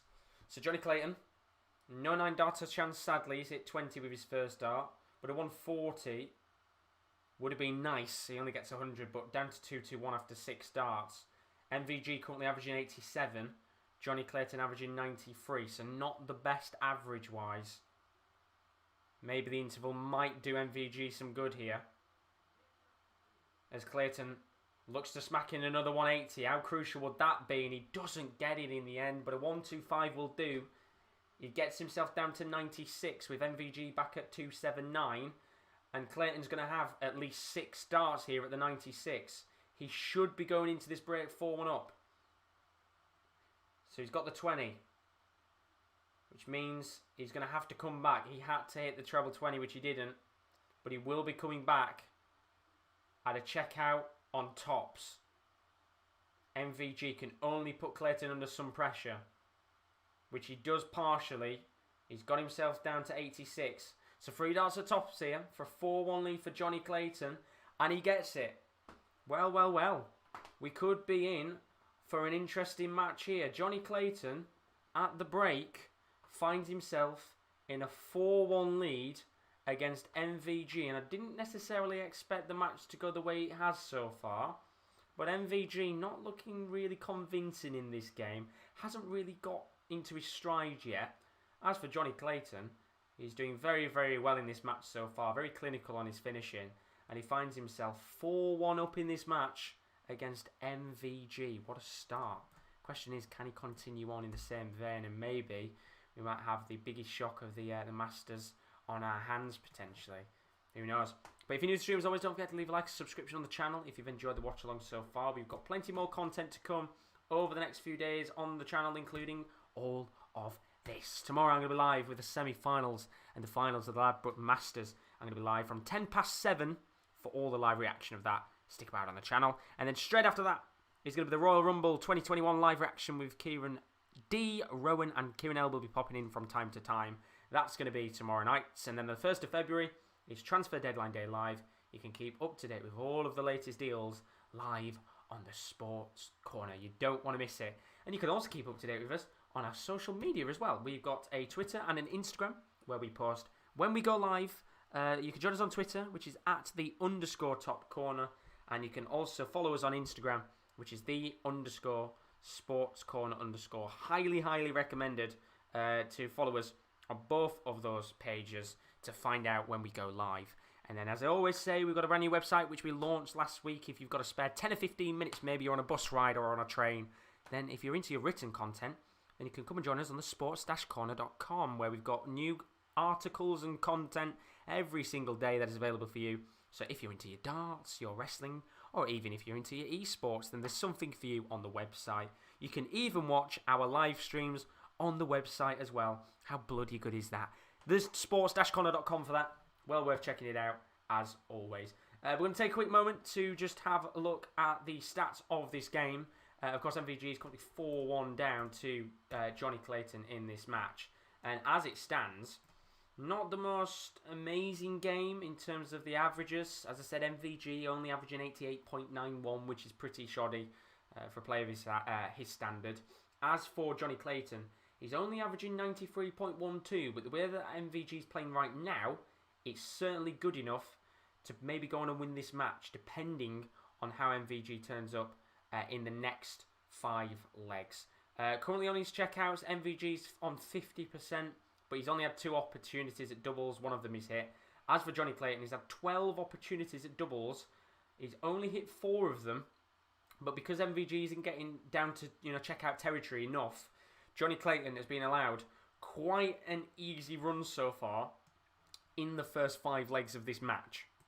Not really being tested at all by MVG in this game, which is quite a surprise. I did think we were going to see a little bit better from MVG in a game like this, but ultimately right now he is struggling big time. Right, I'm going to take a quick moment to stand up. I'm not going to put it on a break because preferably I think we should be back underway in a moment, but just a bit of a moment to have a bit of a stretch, because of course when you are sat down for 4 hours, or 3 hours at least it is today, a little bit less, as you can hear my legs are cracking. It's nice to just stand up for a second, but I predict a 10-5 for this match for for Johnny Clayton, and I don't necessarily think he's going to go that way at this rate. Might even be a little bit worse for me, but both players are back out onto the hockey. I'm back in my chair, and we are all ready for the next 5 legs of this match between MVG and Johnny Clayton. And as it currently stands, MVG is going to have to do what he did quite a while ago. He's going to have to chase like he did against the likes of Joe Cullen and Chizzy. He's chasing another match. The question is he going to be able to chase back a 3-leg deficit currently on Johnny Clayton? Dimski's in the stream, you legend. How you doing, buddy? Says, hi, mate. Good to see you back with the darts. Great fun. Good to see you, buddy. How are you? How have you been on the last few weeks, Dimski? Thank you very much for joining us. I hope you've been enjoying the Masters over the last few days. And then Isaac has joined us in the stream. Welcome along, buddy. Hope you're all good. Welcome to the channel. Thank you very much for joining us on here as we get back underway. And, well, Van Gerwen very nearly hit a 180 there. He's got a 140, which means he is down to 170 after 6 starts. Could be a good opportunity here maybe for a big fish finish if MVG is feeling fruity tonight. Although I've got to say, with the way he's playing, he probably doesn't. Although he's hit treble 20 and he doesn't hit it. And for a brief second, I did think I was going to be eating my words and he was going to hit a 170 checkout. But he finds himself back at 72. Although he will have 3 darts to check that out, as Johnny Clayton is all the way back at 239. So big moment in the game this. Treble 20, double 6. He's going to go and hit, actually I think he's hit treble 8 there. And he's got 1 dart at double 16, which he doesn't get.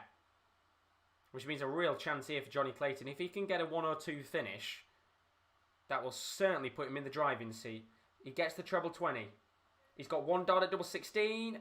Oh, and it's just a whisker just above the ring of the double 16, and it's left him on double 8. And of course, Van Gerwen capitalises, and he's made it 4-2, hitting the double 16 that Clayton needed about 5 seconds ago. And you can see the reaction of Michael Van Gerwen, just a slight acknowledgement that he might be back in this game, but of course there's a long way to go in this match. We're going to have at least a few extra more legs, I think, if MVG can claw his way back into it. And he started off here with a 1-2-3 with his first 6 starts of this 7th leg of the match. Surely Johnny Clayton isn't going to do it again. He knocked MVG out last year at the Masters. He could do it again. Very, very interesting game, this one. Dimsey's put an MVG win. What a player on his day. Well, this is the thing. It's interesting. I was saying before this match, it's one of those where you kind of look at it and you think, how is he going to respond from that 5-0 thrashing from Chizzy? And I personally think, realistically, he might still go on and win this game. But he's got a lot of work to do here, because he's going to have to, at least minimum, get the next 2 legs on the bounce without Clayton getting anything. And I think it's easily doable. I think it's very easily doable. But with the way it is right now, Clayton's got the break of throw. He's already down to 100. Van Gerwen's back at 225. And Van Gerwen's only got 59, which means he's just into checkout territory at 167. But this is a good chance here for Clayton to go 5-2 up with a checkout of 100, which he's not going to get. So he's going to be coming back here with a checkout at tops, unless Van Gerwen hits this 167 checkout, which he won't be able to. He hit treble 19 and needed a treble 20, which he didn't hit. So 3 darts or double 20 for Johnny Clayton for a 5-2 leg lead. Big moment in the game, this. First dart a little bit high, but a kind of a decent marker, and it's a very good marker because Clayton finds himself 5-2 up, and MVG's 3 legs behind once again. And still, we're waiting in this match for MVG to turn up. He's not really started off great, has he, to be honest? A little bit of a worry, you have to say. As this game continues on, will the doubts start creeping in? That maybe he might be knocked out of the last 16 of the Ladbrokes Masters again by Johnny Clayton. Of all people, they've got plenty of Masters history in the last couple of years. And you can see here Van Gerwen currently at 268 with a break of throw. Johnny Clayton at 261.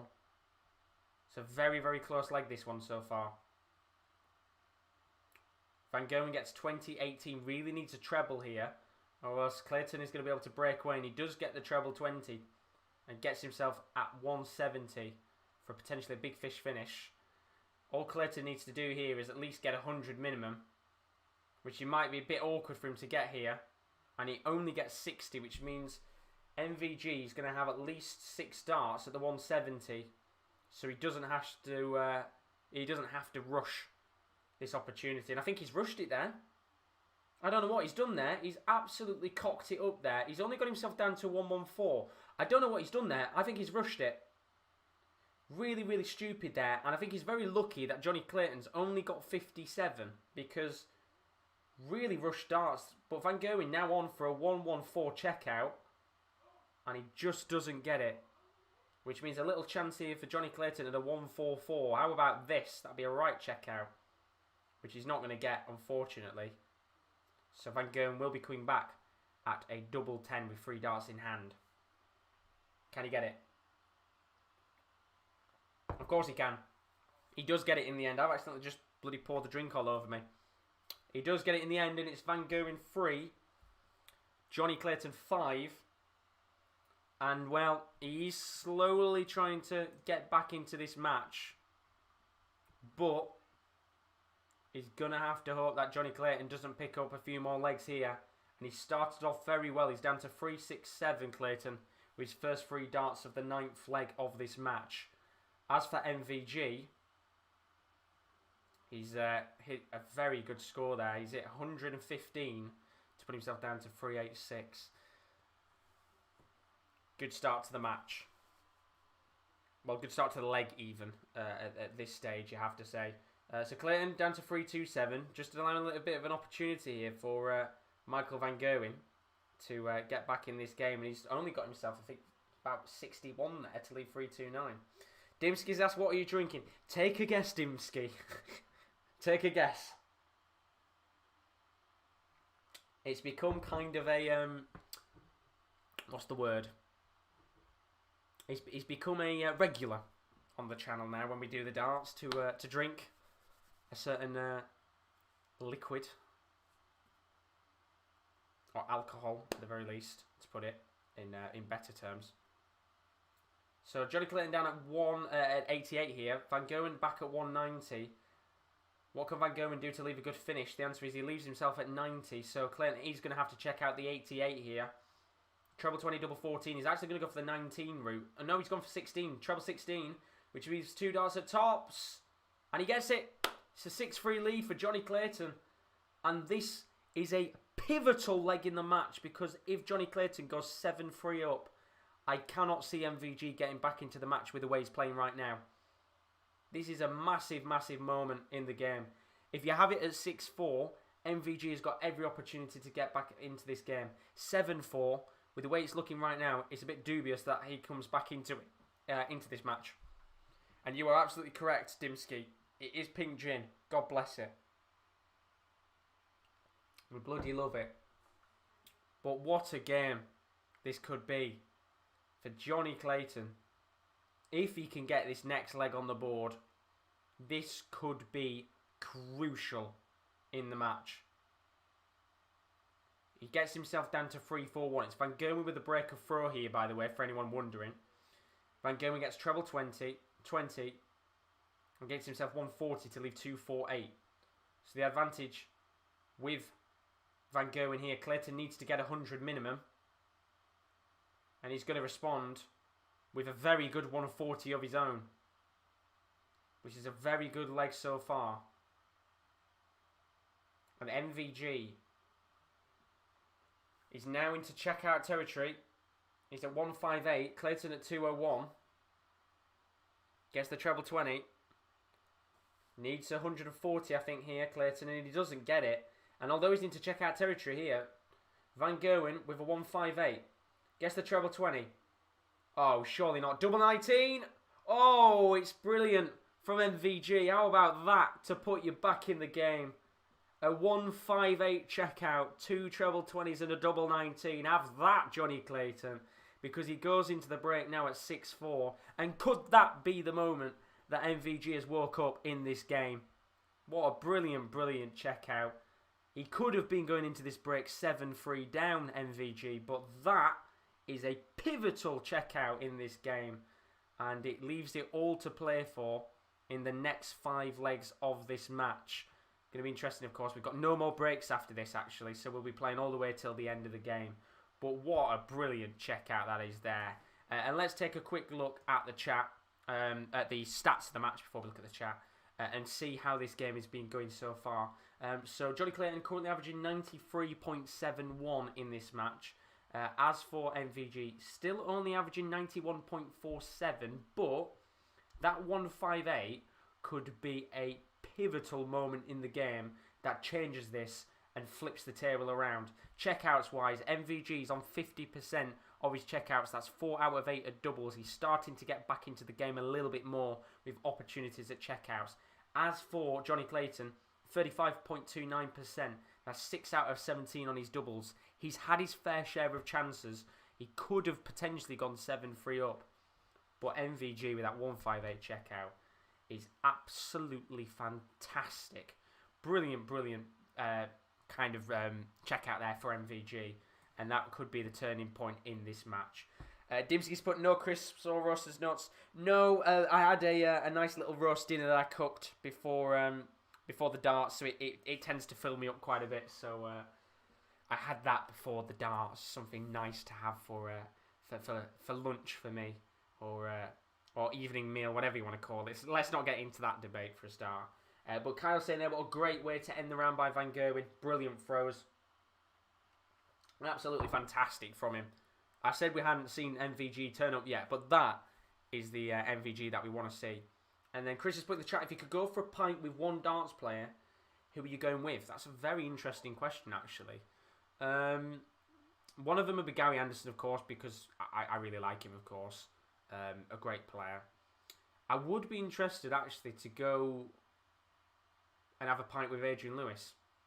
And I think because Adrian Lewis has gone through a really good spell in his career, where he's been the world champion, one of the best players to grace darts at that point, and then to just have a bit of a slump. I think it'd be interesting to kind of have a listen at his career.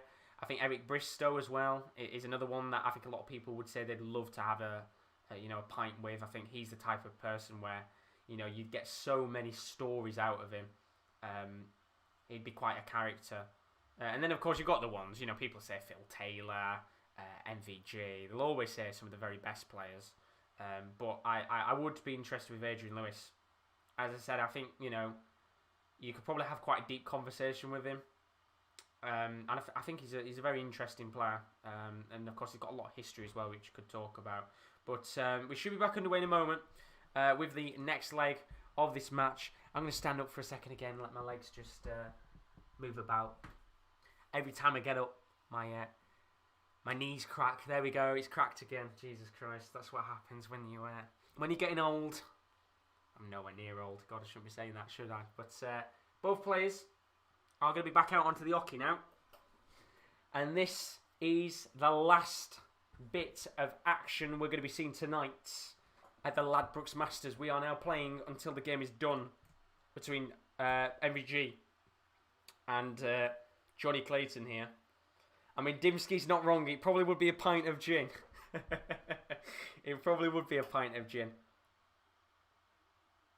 I'll tell you one player, actually, I would love to have an interview with, or as you said, like a pint. Matthew Edgar. And I just think he's one of those people that he's quite a character in the darts world. And because he's got all the YouTube and stuff, I think it'd be an interesting conversation to have with him. So I think he'd be up there as well as a player. Glenn Durrant as well, I think is another person. There's too many. There's too many. I'd say Dirk van Dijvenbode, but you'd start off with a pint, and then he'd end up buying you about 15 pints, and you'd be absolutely paralytic drunk, probably doing what he was doing before at the World Championship. Honestly. There's so many different characters. That's what makes darts so special. There's so many characters. It's a great sport, isn't it? But we're back underway now. So this is it. Who's going to take home the last spot in the quarter-final? Is it going to be MVG or is it going to be Johnny Clayton? All Johnny's got to do here is try and get back a 3-leg lead over Michael van Gerwen and keep him at bay. The longer you keep him at bay, the better. You let him back into this match and I can see him going on and winning it. So Van Gerwen's down to 187 here. Clayton at 180 with the breaker throw. He's going to get himself down to a tops finish, which means MVG here is going to have to leave himself a very good finish. And he leaves himself down at 54. So 3 darts here at tops for Johnny Clayton to go back in a 3-leg lead. And just like that, Clayton is now 7-4 up. Big moment in the game now. He's got to keep rolling on. Although MVG is going to try and respond with a 180, he opts to go for the 19 instead and gets himself a 139 to leave himself down at 362. Chris, if you're taking Dirk van Dijvenbode, you know it's getting out of hand. Yeah, that's the thing. The thing is, you'd say 1 pint and he'd probably come back with like 10 or 15. So he's a character, isn't he, Dirk? I love Dirk van Dijvenbode. Can't wait to see him in action again whenever that's going to be. I'm pretty sure it's the next big tournament in March. Because if it is, we've got even bloody longer to wait. It was only 3 weeks ago when the World Championship was on. And it doesn't bloody feel like it, does it? And I guess that's with lockdown and stuff. But when darts is on your mind so much, when you're so infatuated with it, it feels like a long, long time having to wait for these tournaments to come around. And I think it's always worse as well because a lot of the big tournaments do tend to be later in the year anyway. So tends to be not quiet, but not as a hectic calendar usually. Yeah, UK Open in March. I thought it was March. Oh, I know obviously all the Q School stuff, isn't it, in February that's going on. March. God, it feels like ages away. It's like another 6 weeks. What are we going to do till then? We're going to have to survive without darts. Bloody hell. Unbelievable. Clayton's down to a 95 here. MVG, chance of the 150 checkout. Gets 2 treble 20s, double 15 for another ton plus finish. And he gets it. Brilliant checkout. Another 150 plus finish from MVG. And all Clayton's got to do is just think in his head, if I get the next leg on the board, I've still got a 3-leg lead over you, MVG. 2 ton plus finishes. 2 brilliant ton plus finishes. And for all of the times he's been able to get that, Johnny Clayton tends to respond well, which he does now, as he starts with a 140 with his first 3 darts of the 14th leg of the match. 13th leg of the match. I can't count. Dimsky's put, do you play much darts? What's your best finish in 501? I've got dartboard. I have been playing a lot recently with lockdown. I don't play it professionally because I'm too shit to do that. In terms of the best finish I've done in a 501, I don't think I've ever had... No, I have. I've had 1 ton plus finish. I've had 100 finish before. That's as good as it gets with me. But I said before, I really want to at some point, whether it be on here or on Twitch, stream practicing darts. So I'd love to, for a month or 2 months, every day, for an hour or 2, just stream practicing darts. It might be playing against people online, it might be playing the AI, but just practice. And I'd love to see how over like the space of a month or 2 months, my average at the beginning of the month and my checkout percentage to my average at the end of the month and the checkouts, and see the difference in how just practicing makes perfect. But there's a big chance here for an 8-5 lead for Johnny Clayton, and he's hit it with a 25, and MVG is 2 legs away from being knocked out by Johnny Clayton again. Big moment here at the Masters. Is MVG's beginning of 2021 going to be an absolute shambles? He was, of course, knocked out by Chizzy 5-0 in one of the most shocking World Championship matches I think there's ever been in terms of an MVG whitewash. But now, Johnny Clayton just seems fairly comfortable enough to maybe go on and win this. And I'm not saying it's done yet, because MVG could easily rattle off the next 3 legs on the bounce, but it's just not an MVG-esque performance, this. But it's looking likely that MVG is going to make it 8-6. Johnny Clayton is all the way back at 401. Van Gerwen at 226. He's going to hit a 135, which means he is down to 91. And he's going to have at least 6 starts at the 401. So it should be 8-6 in a moment. And if we're going the way it has, then it should mean Johnny Clayton wins the next leg. if we continue the same vein. So there's not going to be a 91 checkout here for Van Gerwen yet. But he is going to be coming back at it in a moment. Leaves himself on a checkout of tops, with Clayton all the way back at 320.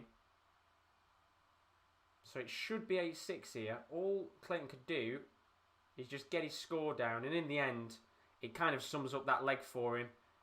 One of the darts bounces out of the treble 20 and he's only down to 255. And as you would expect, MVG does hit tops and makes it 8-6. And well, interesting now. Johnny Clayton has to get this next leg on the board, in my opinion. If you make it 9-6, MVG will have to win every leg in the match. Dimsky's asked how many 180s so far. There's been a total of 7 in the match. 5 for Johnny Clayton and 2 for MVG. So a fair few 180s. Might be 6 here for Johnny Clayton. Make that 6 180s. As Johnny Clayton bags one to get himself down to 226. With Van Gerwen at 401 here. It's looking like MVG might be in a bit of bother here. If Clayton can get a good score. Gets to 20. Gets another 20. Really needs a treble here.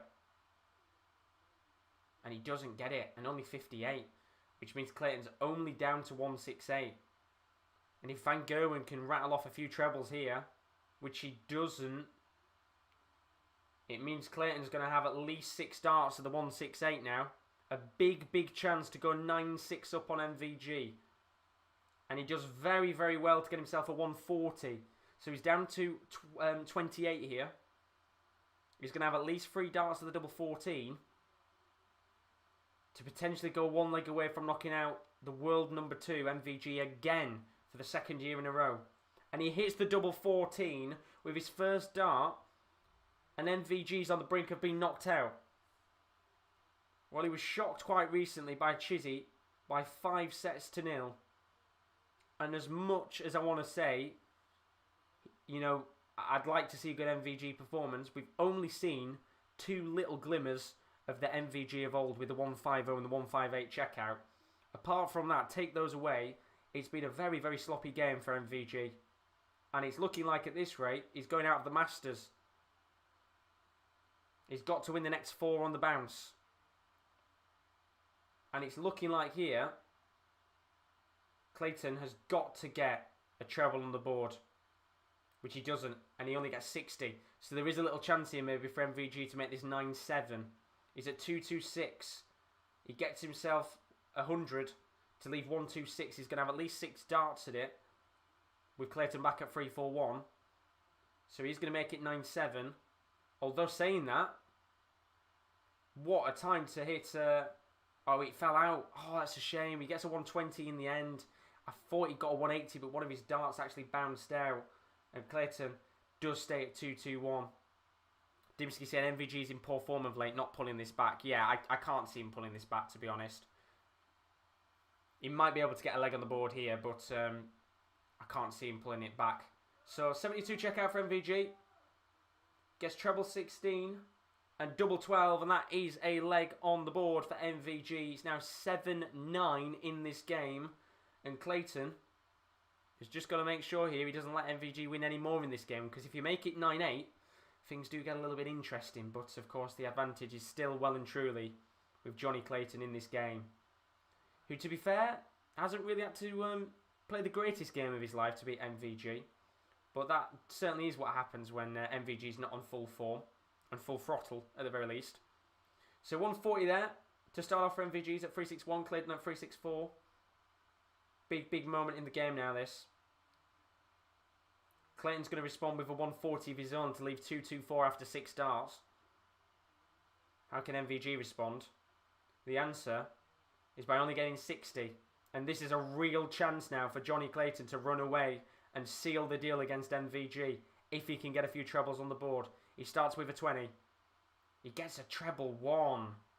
And only 19. And a real moment there for him to just edge away in this game. And he might just let MVG back in here. Although MVG gets a treble 18, 20 and a 19. He's down to 208. Clayton has got to get himself down to a respectable finish here. And he's just having a bit of a blip in the game. Only 60. Which means Clayton at 122. Van Gerwen still back at 208. He's going to have at least potentially 6 starts here at the 122 Clayton.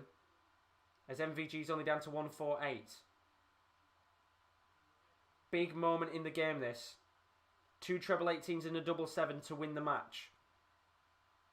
Doesn't hit treble 18 with his first dart, which therefore means we are going to have a chance at MVG at the 148 checkout. He's checked out at 150. He's checked out at 158. Can he check out the 148? Gets treble 20. Gets another treble 20. Double 14. Oh, how about that from MVG? Another brilliant ton plus finish at a 148. And it's 9-8 in this match. And that is just another one of those brilliant MVG moments where he just finds a little bit of clutch at this stage in the match to try and get himself back in this game. Brilliant, brilliant work there. 3 exquisite finishes in the match. And he's got to win the next 2 on the bounce here. Of course, MVG can take this to a last leg decider. Dimsky saying not a classic. MVG needs a break. Not easy without a crowd. Well, this game's not done and dusted yet. I wouldn't say it's a classic. But I would say if MVG gets back into this, then what a game it turns out to be in the end. He's currently at 309 MVG. With Clayton at 301. It's Michael Van Gerwen with the break of throw. And this is decisive. In terms of his checkouts, he's now at 67% on his doubles MVG. Very consistent now. And a much better performance in terms of his checkouts. So MVG at 175 here. Gets treble 20. Gets another one. And that is brilliant work from MVG. He leaves himself at the tops checkout. Which means Johnny Clayton, to win the match, is going to have to check out a 161. Gets the treble 20. Doesn't get the treble 17. So there's going to be no 161 checkout. Which means we might be going to a last leg decider here. 3 darts at tops. First dart's a good marker. Second dart is in. And we're going all the way. Is MVG about to clutch a last leg decider against Johnny Clayton? It's 9-9 in this match. Big, big moment in the game. And how big is that to hit a 180 at this stage of the match? What a start. MVG can only hit 100. Big, big moment in this game. Gets another treble 20 Clayton. Gets another one. And he's on for the 9-darter to win the game against MVG. How about that? MVG back at 401. Clayton at 141. A chance for a 9-darter against MVG to win the match. What a moment this could be. He doesn't hit the treble 20, so there'll be no 9-darter, sadly. But we had a little moment there where maybe we thought MVG was going to get knocked out by a 9-darter. What a chance that would have been. Clayton down to 81. MVG back at 261 here. But he does very well to hit 100. So he's into checkout territory. But will Clayton check out this 81 to win the match? Treble 19, double 12 needed for the Welshman to go through to the quarterfinals. Starts off with a 19. Gets a 12, which means he's got 1 darter bull. And he hits the outer bull. So close. And MVG with a chance at a 161 checkout to win. Doesn't hit the treble 20. Which means we won't be seeing no checkout from MVG there. And Clayton is going to have 2 darts in hand to check out 25 on double 8. How is your nerves? Double 8 to win the game. And he's done it. MVG is out of the Ladbrokes Masters. And you've got to say, it's deserved. It is a brilliant, brilliant performance in the end by Johnny Clayton, who once again, for the second year in a row, knocks out the world number 2 MVG. And what a brilliant game it turned out to be in the end. We thought, Johnny Clayton was just kind of pushing forward in the end. Well, early on in the game was pushing forward really well. He was 4-1 up. MVG just coming back into the match, taking us to a last leg decider. And in the end, the world number 2 is out of the Masters. And just as you think MVG might have a chance at this tournament to come and prove himself a little bit more, he gets knocked out by Johnny Clayton. And that is a real, real shock on the night. MVG is going home, and Johnny Clayton goes through to the next round. Let's have a quick look at the stats and just talk about this game. As I said, Johnny Clayton averaging 97.04, 97.05 average from Michael van Gerwen. As for the doubles, it was 45.45% on the doubles for Johnny Clayton, which was pretty good there, of course. 10 out of 22 on his doubles.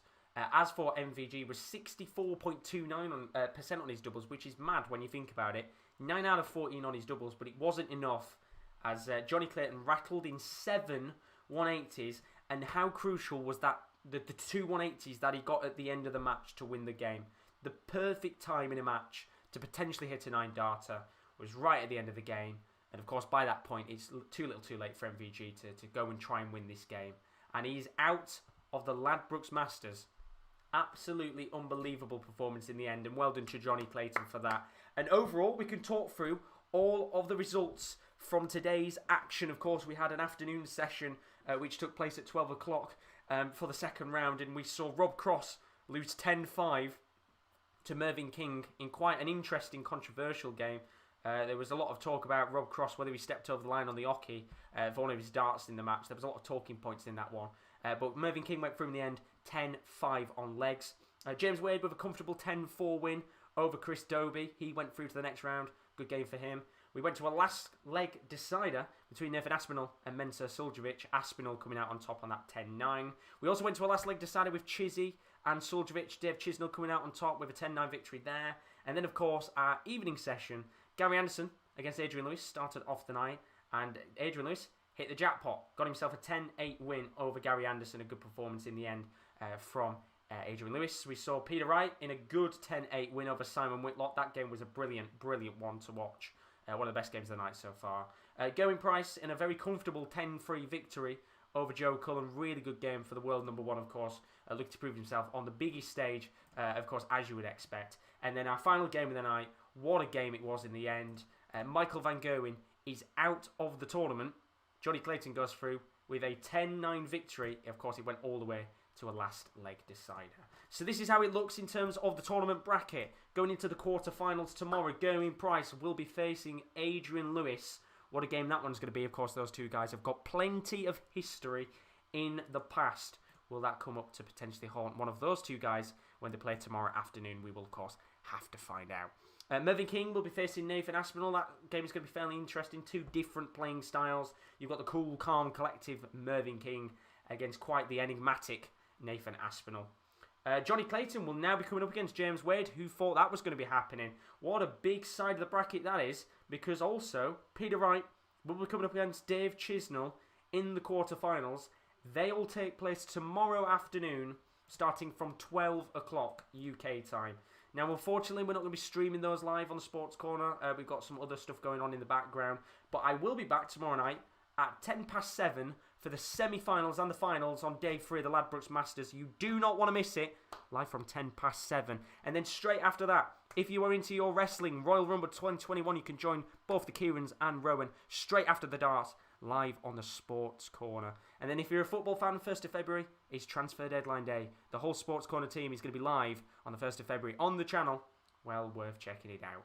If you've enjoyed the stream tonight, as I said, don't forget to leave a like and subscription. It is greatly, greatly appreciated. As I said, we will be back tomorrow night at 7:10 for a live semi-final and final watch-along of the darts. If you want to keep up to date on when we're live, you can follow us on Twitter at _top corner. And you can also follow us on Instagram, the _sports_corner_. We've also launched a brand new website over the last week. That is thesports-corner.com. If you're looking for some written content, maybe you've got 10 or 15 minutes of spare time, then join us on our website. We've got new articles every day covering a whole host of sports, including darts, football, wrestling, you name it, we have got it. You can also access our live streams on our website, so if you can't access YouTube, you can join us on there. That's sports-corner.com. So as for now, I want to say a big thank you to all of you for joining us on the channel. Once again, we will be back tomorrow night at 7:10 for the live semi-finals and the finals of the Ladbrokes Masters. It's already nearly done. I know, it's a real shame. But as for now, have a fantastic morning, afternoon, the hell am I talking about? Afternoon or evening, wherever you are. And I hope to see you again soon. Good night.